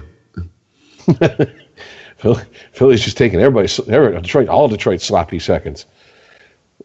Next thing you know, my ex-wife's moving to Philly. Jesus. But, yeah, my sources tell me the St. Louis Blues have paid considerable attention to Jimmy Howard of the Detroit Red Wings. Drager said on the Sporting News Insider Trader segment, he went on to state that the Blue Scouts attended the Red Wings versus Columbus Blue Jackets game on Monday evening in order to closely judge Howard. The asking price would be very high, and Howard could cost them a top prospect like Robert Thomas or Jordan Kyrou. There's been no word yet on if an offer's been made, but... And this is just discussing the possibility of a deal. If the struggling Blues end up shipping out a top-end prospect for a 34-year-old pending unrestricted free agent, let's just say that things might get even uglier in St. Louis. The Blues are currently sitting at the bottom of the NHL's Central Division and do not look like they're about to qualify for a playoff berth this season. Is Howard going to be the player that pushes them back into the playoff mix? No. Shh, quiet. Let them fucking overpay for him. Come on, man. I'm saying, if they want to take our old streaky goalie off our hand, go fucking ahead, man. This isn't Jimmy Howard 10 years ago. It's Jimmy Howard now. Yeah, we kind of get the same feeling when we gave away Vernon. We were like, we got Chris Osgood. Go ahead, take Mr. Fievel. Well, I mean, I'm just saying, look, obviously I don't think they're going to re-sign Howard. It would be dumb. If you're going into rebuild mode, why are you signing a veteran who has won, one or two playoff series? If a team thinks that that's who they need to get you over the hump, say, make an offer and then shut the fuck up. and wait for that offer to come in. And when that offer comes in, counter with more than you think you deserve for them, and then shut the fuck up. Period. It's a sales job. If you ever worked a sales job, you know. You say your pitch, and then you shut up, because the next person that talks loses. Yep. Yeah. My problem is with Ken Holland, for almost exclusively during his entire career with the Wings, he's been on the buying side. He has to be in selling mode now. So he needs to do just what I said, or find somebody who is used to being the seller and listen to what they have to say, and not go into Ken Holland mode of, well, can we get a star player from you? That's not what you need. Can we get a veteran from you? Can we get we need a blue liner who can hit? It's not what you need. You're not loading up on a rental player to try to make a deep playoff run, and that's what he's used to doing. And I'm just, with Ken Holland, I'm just afraid he's either going to talk the team out of this trade, or make a bad move and then be like, look what I did. And meanwhile, everyone's going, why did you fucking do that? Seriously? Like maybe perhaps Bears fans with Mike Glennon. Yeah. You know what I'm saying? Like, come on now. Didn't they already do that when they traded their other goalie? Yeah, well, they traded him to Philly, and then next season he ends up on Carolina. And as far as I know, I don't think Mrazek is a bona fide number one goalie. So, I mean, you want to talk about streaky? That's Mrazek. Don't get me wrong. At one point, I was like, why are we not starting Mrazek? Why is he not our definitive number one goalie? And they gave him a shot to prove that he could be that guy. And what happened? He played his way back into a backup position. Philly came offering, we'll give you something for him. Okay. They brought up a goalie from the minors, and then they signed a veteran backup goaltender for 1 year this year. And that's fine. I mean, here's the fucked up part. If you're going to tank, all right? And if you have a 34-year-old goaltender who's playing for a new contract, is it really who you want between the pipes? A guy who's trying to fucking prove that he's worth one last big contract before he retires? No, that's not what you want. You want a young goalie who's hungry, or you want a fucking hack in there. You want Jeff George in goal pads. What the fuck? No, man, since we beat up on Jeff George all the time, I'm just saying we got to keep the streak up. Poor Jeff George. He takes a beating on this show. But no, but seriously, that's what you want. You want a journeyman goaltender who's like, okay, I get it. I'm not playing for a big contract here. You don't want a guy that's going to come in on a 1 year contract and think if he does a goaltender version of Fitzmagic, that he's going to sign a long-term contract. You don't want that. So I'm all for it. Move him. And here's the deal. You got to move him before the deadline. Period. End of story. If not, and you let him walk for nothing, all the money you've paid him, at that point, you have to start looking at what could we have gotten for him in his tenure here. And when were the Wings seriously a contender for the Cup last time? 2012? Talking 6 years, guys. Yeah. In this 6 years, we could have gotten a lot more than getting nothing for letting him walk. Yeah, but we've lost all of our trading chips, though, man. We were in the playoffs for, 25 years straight, making just all kinds of silly fucking trades, draft picks, and just all types of shit. No, I get that, but they haven't done that for a long time now. Because they're all out. Yeah, but they've had years and years and years to restock, man. They have young, good players in their minor league systems now. They do have that. That's something that we didn't. They had to get diamonds in the rough, man. They had to go to Europe and look at players that were being overlooked. That's how we ended up with Datsuk and Zetterberg. You know, those weren't fucking, oh man, these are going to be, number one guys, guaranteed to go first round. In fact, I remember some of them. I remember the Red Wings drafted Henrik Zetterberg. And after people were like, Henrik or Henry? Let's just call him Hank. Fuck it. Make it easy. Heinrich? Heinrich? Wait, we drafted a Nazi? Is his last name Himmler? No, Zetterberg? Okay, all right. So there was like, who the fuck is this guy? And people were like, just wait, because people said the same thing about Datsuk. And what happened? They traded Datsuk after he went to the KHL to a team just so they would meet minimum salary cap requirements. He never played a game for the Coyotes. Like, they got something for a player who was like, I'm done. I'm not coming back. So it's possible. Holland has made some selling moves that I'm like, well, it's better than nothing. I'm just afraid this is going to turn out to be Howard walks, you get nothing. And at that, like I said, at that point, I'm going 6 years. He should have been on the trading block. What could you have got for him? Could be another Golden Tate deal. Hey, here's a bag of pucks for Jimmy Howard. We're gonna restructure Larkin's contract. You're like, oh shit, they're making a move, and nothing. Chris has still been about that. Myra Jones is on IR. We'll get to that. Well, that's all I have for hockey. But yeah. All right. So I guess we'll get to it right now. I guess we'll go into the football then. Where do we? You start with Thanksgiving. Let's just start with the fucking home team and get this bullshit over with. You couldn't even beat the fucking Bears with their backup quarterback. Dude, we're fucking done. Where there's a lion, there's a way to lose. Yeah. Yep. Marvin Jones on IR. Kerryon Johnson. At this point, why bother? Why bother risking him? Let him heal for a month. We'll see you in training camp. SOL, baby. SOL. It's such national SOL that Peter King thinks that the Lions should trade Stafford to the Jaguars in the offseason for 2 draft picks. I mean, when I first heard that, I thought it was insane, but the more it rattles around in my head, yeah, maybe. Well, I mean, according to CBS.com, King's a noted fan of Matthew Stafford. He said at the outset of the season that Stafford's one of the NFL's top 10 quarterbacks, and he may well still believe it. I don't know. I just don't. Is that going to happen with the contract he has? No, I just don't see it happening. No, it's making too much money. How are you going to pay other people?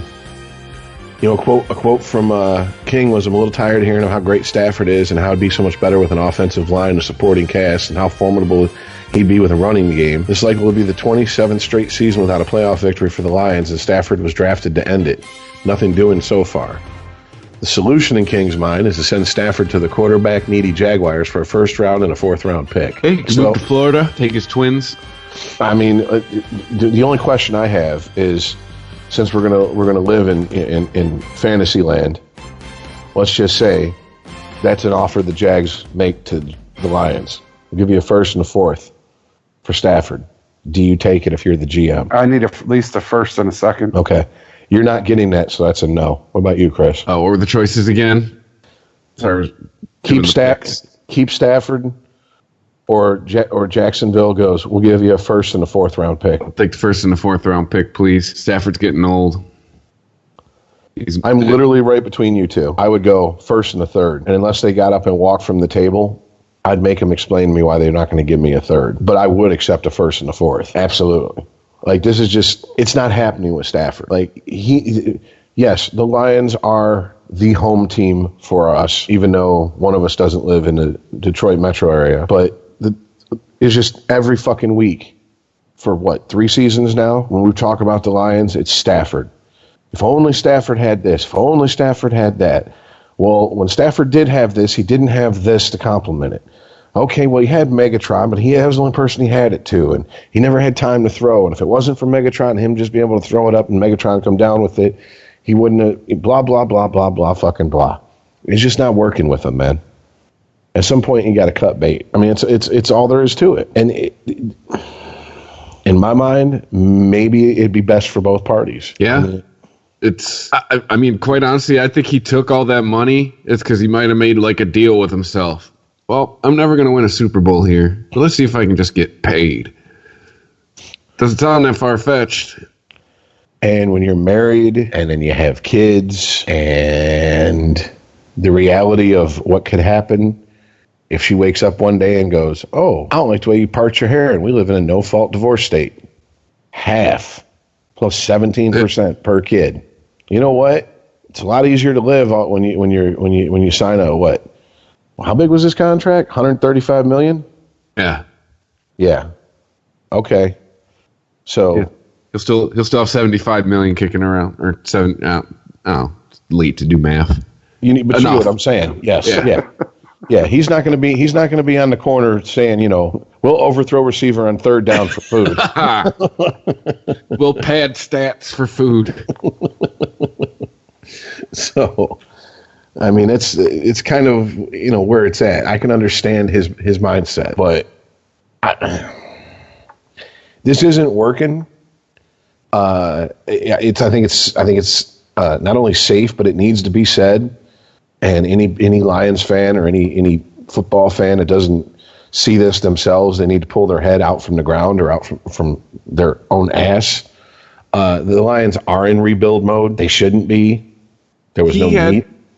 One of the greatest receivers to ever play the game, and he couldn't win a playoff game. The Lions are not in rebuild mode. The Lions are in fucking hibernation. And they've been there so long, I think they've been just put there and frozen. Now they're just petrified. Caldwell was here, 3 years? No, 4 years? Yeah. Made the playoffs, 3 years? Mm-hmm. All right. Most successful coach in a 4-year period, including in our lifetime, and they sent him packing. And they brought in a head coach who's never coached before. They brought him in to get him over the hump. And all he did was set them back to Millen-type fucking days. You think magically they're going to turn this around in the offseason? You think I think the Patriot way sucks in Detroit.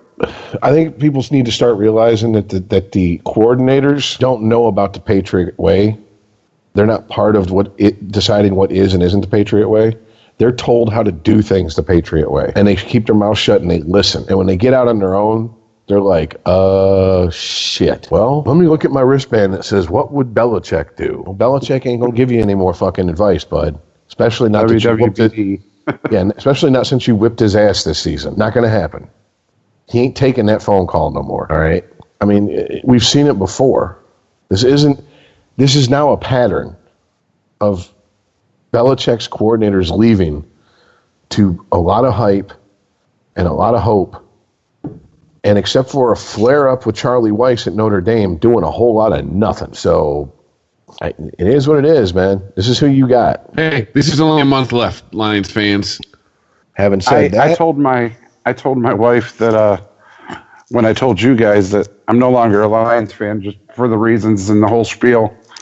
And I was serious, and I'm not. I'm not a Lions fan anymore. I moved on. I'm a football fan. But you're a free agent. Yeah, my wife confessed to me that she still loves the Lions. She's going to love the Lions until there are no more Lions. She's never leaving the Lions. And I'm sitting there going, you didn't even know what a football looked like before I got with you. Why the fuck do you like the Lions so much? She goes, well, it guarantees that I only have to watch football for a very short amount of time.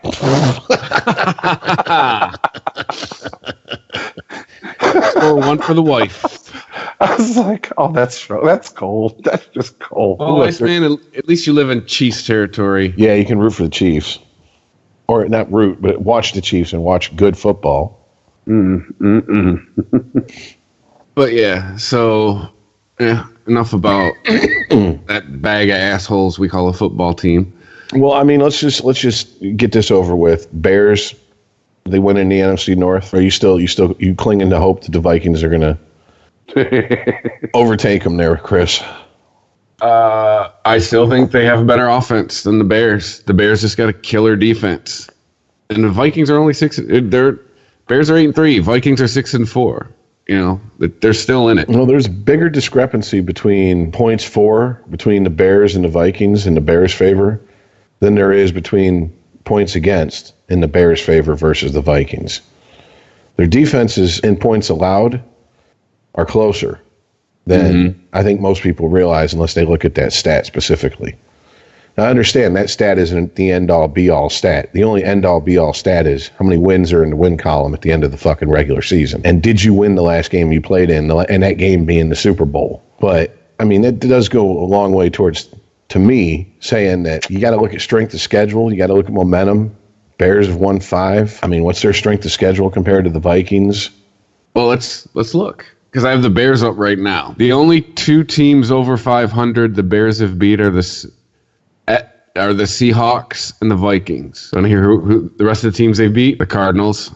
I'm not worried about teams. No, I'm not worried about who they beat. They have left? Who's left on the schedule? They got the Giants, which should be a win. Yeah. The Rams. The only thing going for the Bears in that one is that they're at home. Mm-hmm. They got the Packers, which on paper this season should be a win. They're at the 49ers, which should be a win. Mm-hmm. And they play the Vikings in Minnesota. Uh-oh. Which even if they lose, they have the tiebreaker because they won the first game. Mm-hmm. So let's look at Minnesota. Yeah, so the rest of the season, I'm looking at them going 3-2. Yeah. Pats, Seahawks, who finally showed up, Dolphins, who, they're a shit pile, but a 5-6 shit pile. So who knows where they could be by the time they play the Dolphins, the Lions, and then the Bears. So Vikings got a tougher road. And I'm not saying whether the Vikings make the playoffs. I'm talking about take the NFC North. Mm-hmm. And the Bears got an easier road. But I mean, they put up more points, but that offense is Trubisky and Jordan Howard. The end. Trey Burton shows up every once in a while. Allen Robinson has been injured and underwhelming. Taylor Gabriel showed up for the first 4 weeks and then evaporated. I like the Vikings offense more. They have way more weapons. But we'll see. We got a month left. Well, I think that if the Vikings make the playoffs but don't win the division, which, to be honest with you, I don't know if mathematically that's possible. But I would be more afraid running into that Vikings team because that team's been tested more down the home stretch. That team's they've had to play, you know what I'm saying, the Pats, the Seahawks. It's not like they're like, oh, well, we have our backup quarterback going in there and beating Detroit. You know what I'm saying? Like the Bears might get a little too cocky. I don't think that defense will. That offense, I've seen it happen too many times to say it won't happen for sure. Now, what I will do is I will shit on the Vikings at this point. While I was shitting on the Bears for who they've played, the Vikings, the Bears have at least beat two teams over 500. The Vikings, every team they played over 500, they've lost. Wow. So, they've beaten the Niners, the Eagles, the Cardinals, the Jets, the Lions, and the Pack.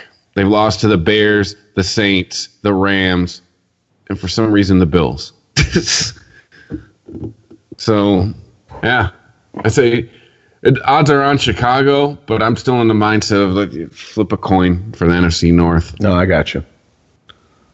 Because we know Lions ain't coming out of it. Although they are mathematically still in it. If Chicago shits the bed and the Lions win out. my problem is Kirk Cousins plays for the Vikings. Okay. They got great receivers. They got great running back.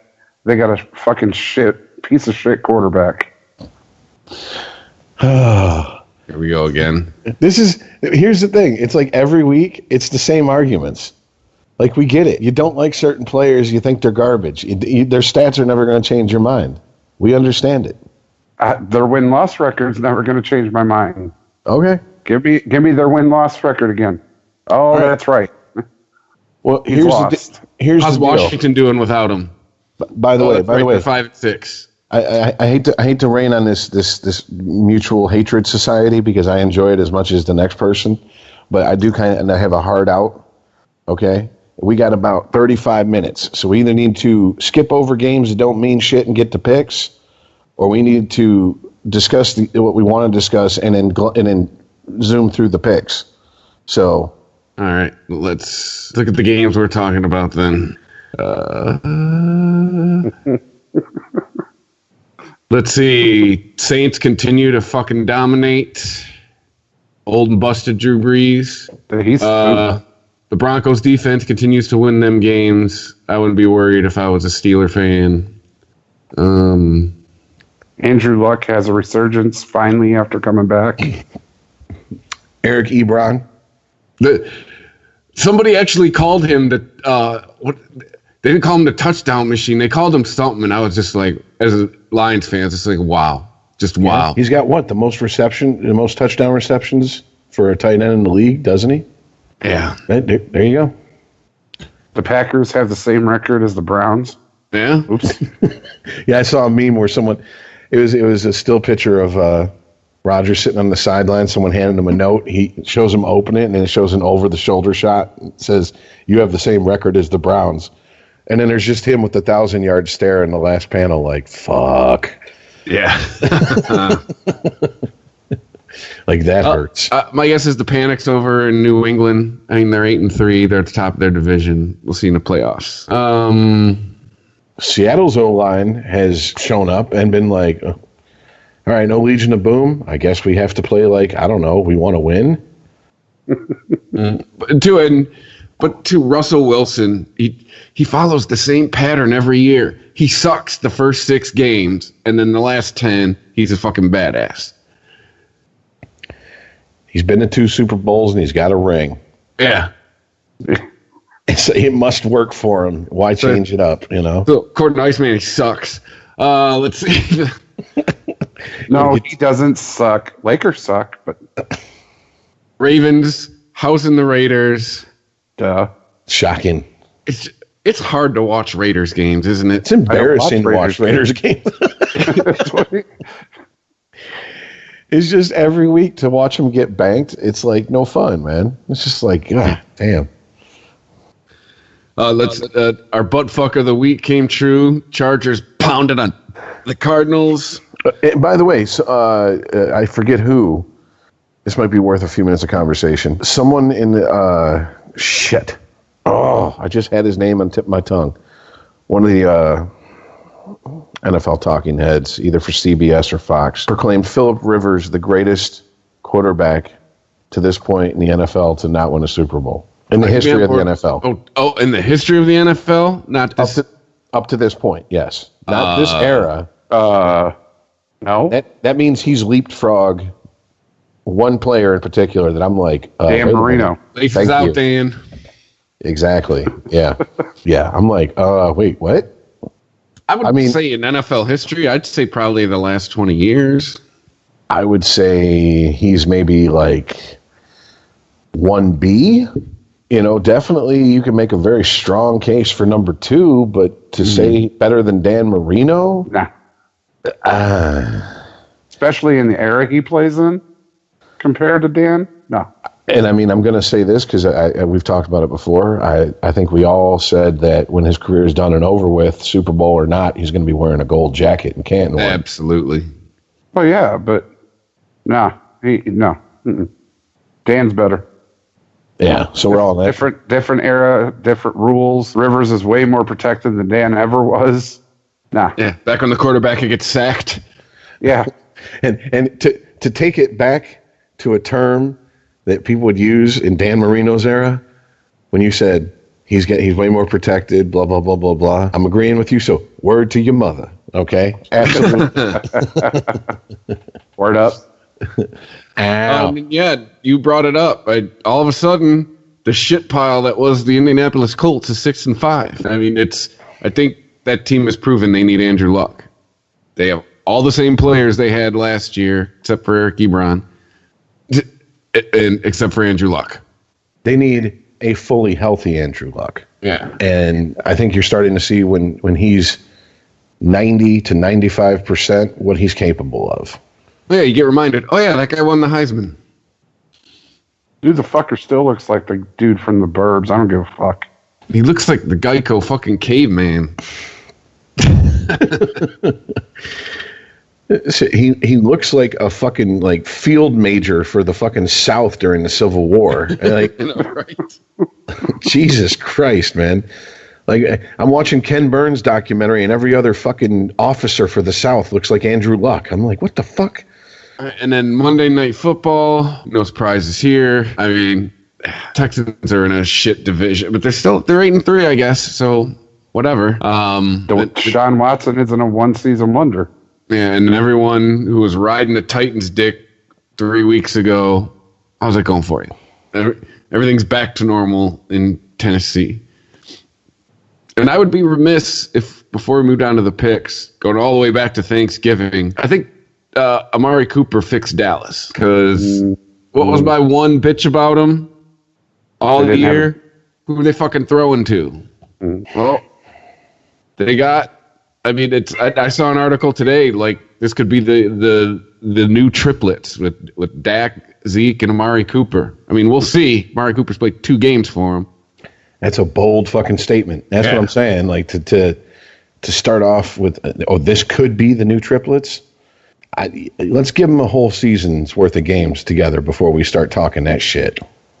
Yeah. To whoever came up with that, you know what I'm saying?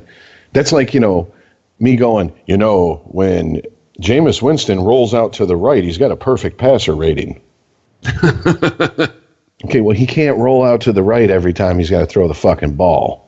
Yeah. And just because, by the way, Captain Crablegs had a good game against the 49ers, guess what? My cat and the ghost of Bob Probert could play the 49ers and have a fucking good game, all right? Yeah. And if Gordie Howe's ghost is floating around there somewhere, it's a shutout against the 49ers. So, yeah. Yeah. And then, Rich, just because I know this will make you feel happy, the Saints did officially eliminate the Falcons from the playoffs with that win on Thanksgiving. So, well, Tampa Bay isn't going. You can at least take comfort in neither is Atlanta. Dirty Birds got grounded. Yes. All right. So let's move on to the picks. Rich stays in first. 125, 69 and 2. He's got 638 percentage. I'm at second, 123, 71 and 2, 628. Oh, look what's going on here. Iceman, 119, 75 and 2, 607. I mean, again, we're all over 600%. If you're betting on what we're doing, there are no losers. But I just kind of felt bad for you guys. I was going to give you guys some hope. Before this is over, I will win this. Oh, okay. What are you losing for Hughes over there? So Rich, you get to choose. What order are we picking, sir? Earl, you, me. Ooh, push it up. Ice going first. Oh, by the way, are we going to pick, since we have picked at least 2 teams from the Big Ten all season long, the Big Ten championship game? Because it is the first. It's a Saturday. Sure, why not? Okay. All right. So, Thursday, 2 teams apparently on the Thursday schedule. The Saints and the Cowboys. They're at the Jerry Dome. Well, I've said it. I'm not even going to go into it. He's not old and busted. 1,000 apologies. Amari Cooper helped the Cowboys, but he didn't help them enough to beat the Saints. Give me the Saints. Yeah, man. In my opinion, NFL goes through the Saints until further notice. Give me the Saints. The Saints. Who dat? Yeah. All right. Next up, Broncos. Heading to Cincinnati. Playing the Bengals. Ugh, both of these teams are 5 and 6. Have fun going first, Ice. Oh, no, this is easy. Come on, man. You Jack Bengals now. A brainer. Give me Denver. Duh. Yeah. No AJ Green. No Andy Dalton. You're right. This is easy. Give me the Broncos. They're in Cincy, right? Yes. Not going to matter. Give me the Broncos. Here we go. Let me look through real quick. Now this is our runner-up for buttfuck of the week. Ford Field, the Los Angeles Rams coming in to play the Detroit Lions. Oh my goodness, my good hell! If you couldn't beat a busted up, well, just worn out because they played a short week, Bears team, nah, you're not even going to touch the Rams. Give me the Rams. Throw in with the backup quarterback. Give me the Rams. I want to know the Vegas line on over/under how many times Sue stomps on a Lions player. Because that's really Sue's coming home. Oh, that's the only reason that's the only bet to make on this game, because the Rams are just going to fucking curb stomp the fucking Lions. Yeah. Do you think Sue? I want to know now, yes or no, guys. Do you think Sue is going to sack Stafford? Oh yeah. I want to see that. It might not go down as a sack. It might go as a roughing the passer. but we all know it back in the day, it was a sack. You know what I'm saying? As Jim Brandstetter says during the Michigan games, it's sack time. You know, so that sounds vaguely homoerotic, by the way. Whenever that, I think of gay guys teabagging each other while sharing some White Castles. I in fact think, if you guys are interested in this, I know teabagging. Yeah, just not you. I'm just saying, I know a transgender girl that identifies as a gay male. So get at me after the show. I can cover all my bases of shit that I say fuck no to. All right, that's excellent. I bet you somewhere some gay couple has said it's sack time to each other. All right. God, I can only hope so. Yeah. Cardinals heading to Lambeau, playing the Packers. Oh, Packers. He is pissed off. Yep. Aaron Rodgers is mad as fuck. Pissed off, and he's at home. Give me the Pack. You think he's calling up Olivia Munn for retaps to try to get some of that old magic back yet? Yeah, no, right? Oh. Or he needs to fuck whoever he was fucking when they won the Super Bowl. Needs to do something. I can tell you this, he doesn't need to relax. He needs to shave that fucking creepy-ass porn stash is what he needs to do, but that's beside the point. Molester stash? The Chomo stash? Yeah, give me the Packers here. Here's the real buttfuck of the week. The Chiefs at the Raiders. Yikes. The Raiders. Well, the Raiders are at home, and the Chiefs get Barry back this week. I didn't think it could get any worse than that. Yeah, still give me the Chiefs. Jesus Christ. This game may be 100-0. Give me the Chiefs. I want the over-under on how many Raiders actually make it to the end of the game. Yeah, they're going to have a record 5 guys retire at halftime. One of which is their head coach, John Gruden. He's going to be like, get Booger out of there. I'm coming back to Monday Night Football. All of a sudden he shows up on Monday. Hey, guys. How you doing? I got my quarterback camp ready. Let's go. Let's get the draft picks in here. Which, by the way, real quick, how unwatchable is Monday Night Football this year? Oh, it's terrible. It is god-awful. I long for the days of Boomer Esiason and Dennis Miller.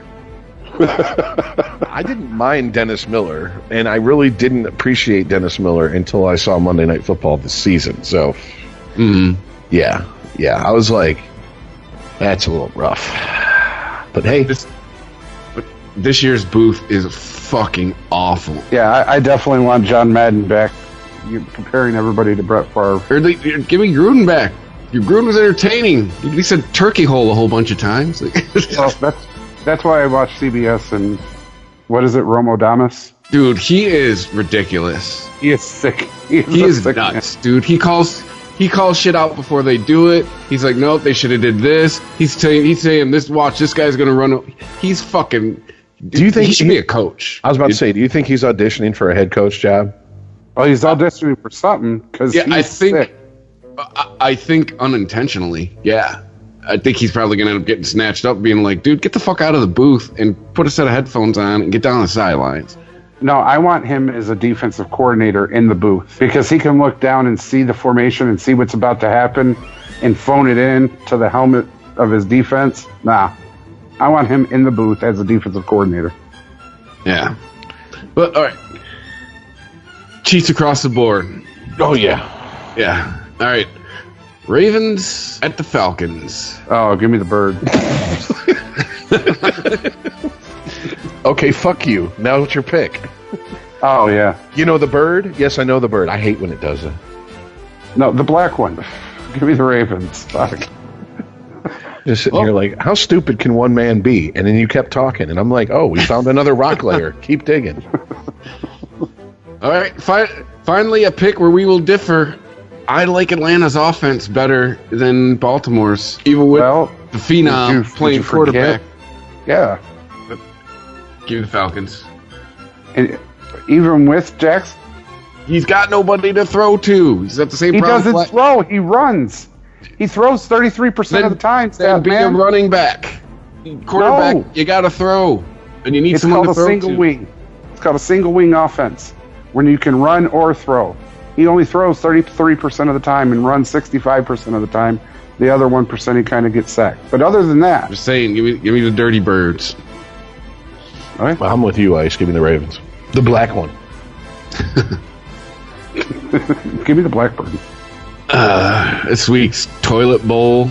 Let me check. Yeah, this week's toilet bowl. Bills at the Dolphins. You guys, no fucks were given that this game was even thought about being played. Dude, if this game got canceled, nobody would care. Nobody would even know. They would be like, there was a football game canceled? Which one? Bills. Give me the Dolphins because they're at home. They have players I've heard of. Yeah, but they're all on injured reserve. I have to say this, and it's because I heard this stat today on a sports talk station, and I don't know if I believe it. I didn't look it up to fact check it because I just remembered it when you brought up the Bills. But apparently, the best U.S. city as far as ratings when their team is in the playoffs in the NHL is Buffalo. Now, the reason I bring that up is because I live not that far from Buffalo. Everybody I fucking knew was a Bills fan. Nobody I knew was a Buffalo Sabres fan. In fact, a lot of the Bills fans went, we still have a team, and meant that shit. And this is when they had Hasek, Barnaby, Pekka, Pat LaFontaine. They had named players. All right? They were making the playoffs. I can't believe that. Having said that, I don't know, man. Give me the fucking Bills. Jesus, that's a coin toss. All right. Well, yeah, but you also went through the New York winter. What else are you going to do but sit in the fucking house and watch hockey? Fuck. With the hockey on the TV, muted. Yeah. Oh, you're watching some hockey, eh? Are you fucking too, eh? All right. Bears into Jersey, playing the Giants. Bears. Should I just pencil in Chicago for all of us? Because give me Chicago. Well, the one thing that scares me about the Giants, the actually only thing that scares me about the Giants is a running back. And then I look across the line and I see a linebacker, and I'm like, I am no longer scared. Yeah, give me the Bears. Saquon and Odell getting you out of this one. Give me the Bears over the Giants. And even if the whole Bears team gets sick, just put Ditka out there and he'll win against the Giants. Yes. Give me Ditka. He'll play 11 positions. Ditka by a safety. Panthers at the Bucks. Captain Crablegs got his job back this week. Yeah. We'll see at halftime if he still has it. Panthers. Yep. Give me Carolina. Yeah, and I just want to keep seeing Dirk Cotter do his best John Gruden impersonation and juggle quarterbacks. Give me the Panthers. All right. Colts at the Jags. If you ask me, at the beginning of the season, these two teams would have their records switched. But all's right in the world. Jacksonville's a shit pile again. So. Oh, no, we suck again. Yeah. Mm-hmm. You remember that coin flip, Rich? Yeah. This is that coin flip. Okay. Because Blake Bortles is sat. They're starting a new quarterback this week. Wait a minute. This just in. Yeah. The Jaguars have traded a first and fourth round for Matthew Stafford. I'm saying, dude. All right, Colts. Fuck him. You let me down. Can't have you anymore, Jags. Gotta go with the Colts. You are who we thought you were. Damn it. Yeah. I mean, quite honestly, it's 6-5 versus 3-8, and yeah, new quarterback coming in. Give me the fucking Colts all fucking day. The resurging Colts, yes, give them to me. And isn't the NFL a better place when the Colts are good? Just saying. Browns at the Texans. The surging Texans. And the surging Browns, too. They have a killer offense. They really One game do. is not a surge. One game? Have you watched their games? Do you know the points they've scored? Yeah, but I'm talking about the Texans have won like 8 in a row. The Browns have won 1 in a row. I'm talking about the offense and the way the offense plays. Yeah, great. Well, I'm talking about the road. It's a great offense at 4-6-1. Tell me more about it. Yeah. Do you really want me to? Because I could sit here for a minute. Pick your fucking team, dude. Rich has got a hard out. Texans. Yeah, give me the Texans. Texans. Just you do through all that, and you pick the Texans. Okay, when this show's over, go back and look at how many points they've scored in these games. They got a killer offense. Do we need to go over the shit pile that their division is? But I like how our we speed. won't. I like how our speed round of picks has kind of turned into like the not the right lane, not the left lane, just kind of doing the speed limit round. Yeah. Yeah. So Jets at the Titans. Yuck. This is my coin flip game. Your coin flip game. This is a game that should never happen. Titans. You know what I love? This game doesn't have a preview on Yahoo Sports. By the way, neither does the Chiefs or the Raiders. They're just like, okay, one, there's no point in putting a preview up because no one cares about the game. The other, bitch, please. We know who's winning this game. The preview consists of a dumpster fire, a casket, and some flowers. By the way, the line on KC is -15. Okay. That means you're going to win. That means Vegas really thinks they're going to win.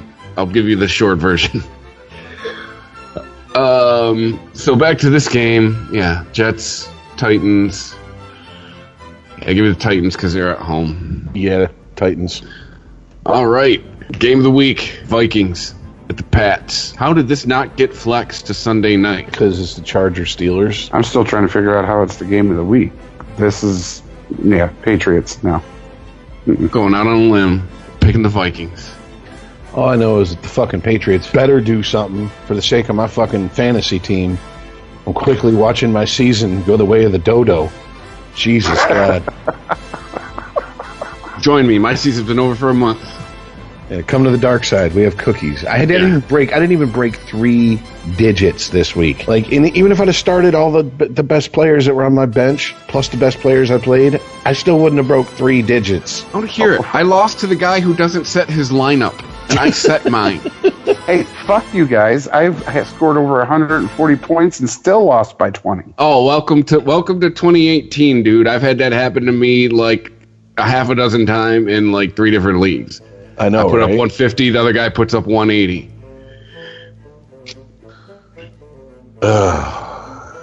Yo, Patriots. Sorry. I was holding this up. My bad. All right, Sunday night. Chargers at the Steelers. Did we do 49ers Seahawks? Oh, no. All right. Sorry. 49ers Seahawks. Seahawks are at home. 12th man. Yeah, if this was 2011, I'd be picking the Niners. But it's 2018, I am picking Seattle. If this was 2011, I'd actually want Harbaugh in Michigan. Give me Seattle. All right, now Sunday night. Chargers at the Steelers. Still the Steelers. Yes, as much as I like that Chargers offense, sorry, you got Antonio Brown, you got Ben at home, you got Juju, James Conner is a thing. Give me the Steelers. James Conner is a thing. Yeah, Steelers. And then Monday Night Football, and horrible broadcast, division battle, the Redskins at the Eagles. How is the Patriots-Vikings game not flexed? Is there an echo in here? I'm just, because he said it about Sunday, I'm like, no, I kind of like the Chargers-Steelers game there. But this is a bunch of who gives a fuck. This is Monday night, too, by the way. That's what I'm saying. This is a bunch of who gives a fuck. Eagles, I guess? I don't care. I don't know. No Alex Smith. Give me the Eagles. This is where the Redskins start taking on water. They're 6-5. Then they're going to be 6-6. Then they're going to be Give me the Eagles. Well, the Redskins did pick up Reuben Foster on waivers, though. Cool. If there's a woman on the other team, you can beat her. Yeah, no shit. He already did that in San Francisco. That's why they waived him. They're investigating it on Saturday and Sunday. From Saturday and Sunday, excuse me. All right, well, fuck it. I'll get on that island. Give me the Redskins. Ooh. Yeah. All right. Hey, they're his picks. What's it there and poo-poo him? You know, if he wants to choose the Redskins and lose, that's on him. Exactly. If I want to keep losing and stay in first place somehow, I will just keep picking the way I've been picking all season. All right. So, The Magic Big Ten 8 ball. championship game. Feel it. Who's it? Ohio State and Northwestern. Okay. Just I don't even know how you pick one team over the other. Like this isn't even a pick. This is just these are facts. This is what's going to happen. But go ahead. The Ohio State University. Yeah. It'd be like a hot knife through butter. Give me OSU. Absolutely. I mean, this is a joke of a fucking conference title game. Something needs to be done. That only Ohio State fans will watch. Northwestern's fans aren't even going to watch it. They're going to be like, no, that's going to be hurtful. Northwestern fans are going to be like, most of us are here for a journalism degree, so we should start on our lifelong drinking habits now. All right? Yeah, that's what it's going to turn into. You know how you know this system's a joke?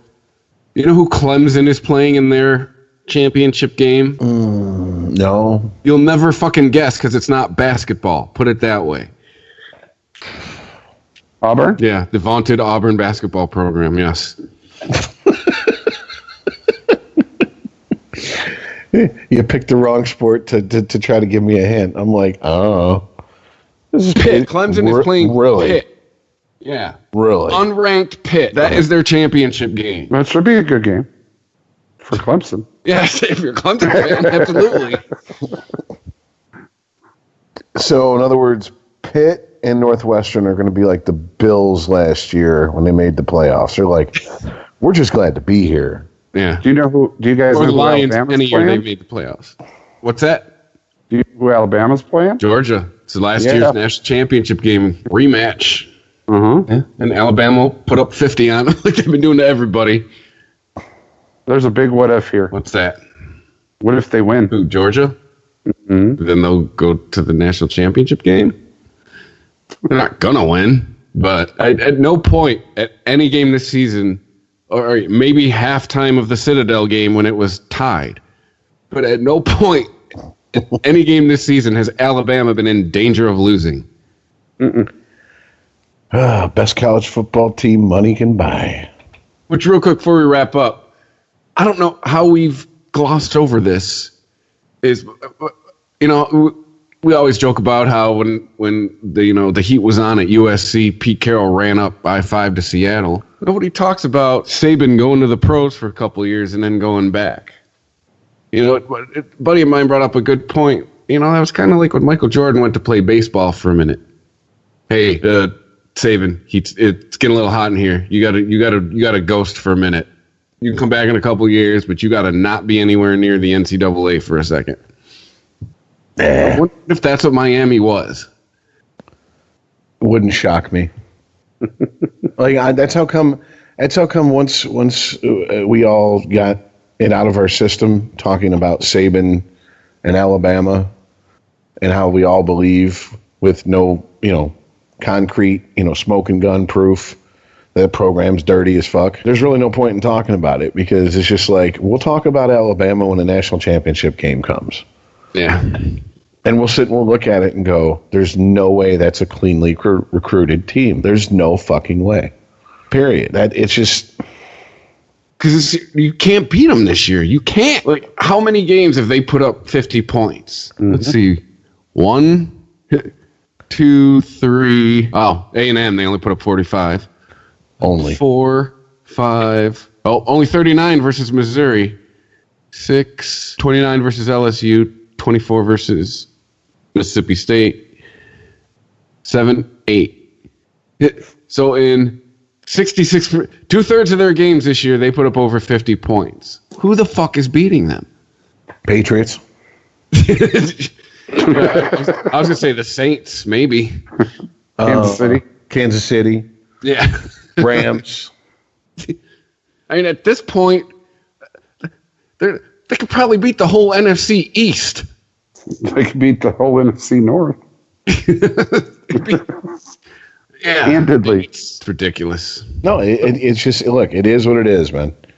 And yeah, the Alabama fan will go, whatever, Sparty, whatever, Walmart Wolverine, you're just bitter, blah, blah, blah. Yeah, well, you know what? Here's the deal. Maybe they get most of their recruits now because Saban has set a precedent at that school. But let me tell you something. They didn't start winning like that just because Saban showed up. He excited the boosters, and the boosters opened the pocketbooks. That's all there is to it. That's how it works, all right? I will not be shocked if Michigan goes on a tear in the next couple of years.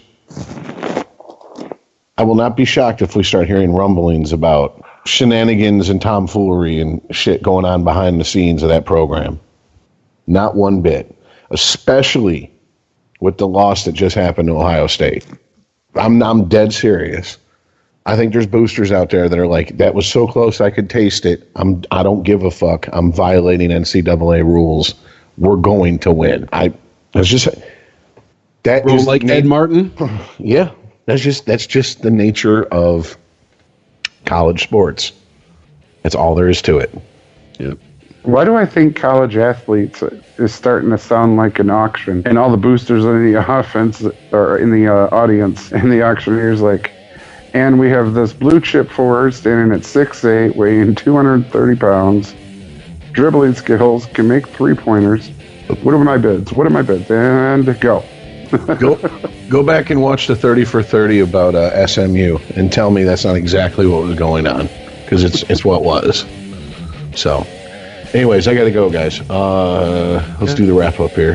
Yeah, the 30 for 30 in Alabama in 20 years should be pretty entertaining. Hey, 30 for 30 on the last days of Bobby Knight. Yeah. Choking people out. Hey, we are on social media. Twitter, @SportG Podcast. Email us, SportGPodcast, ChristopherMedia.net. New shows every Thursday.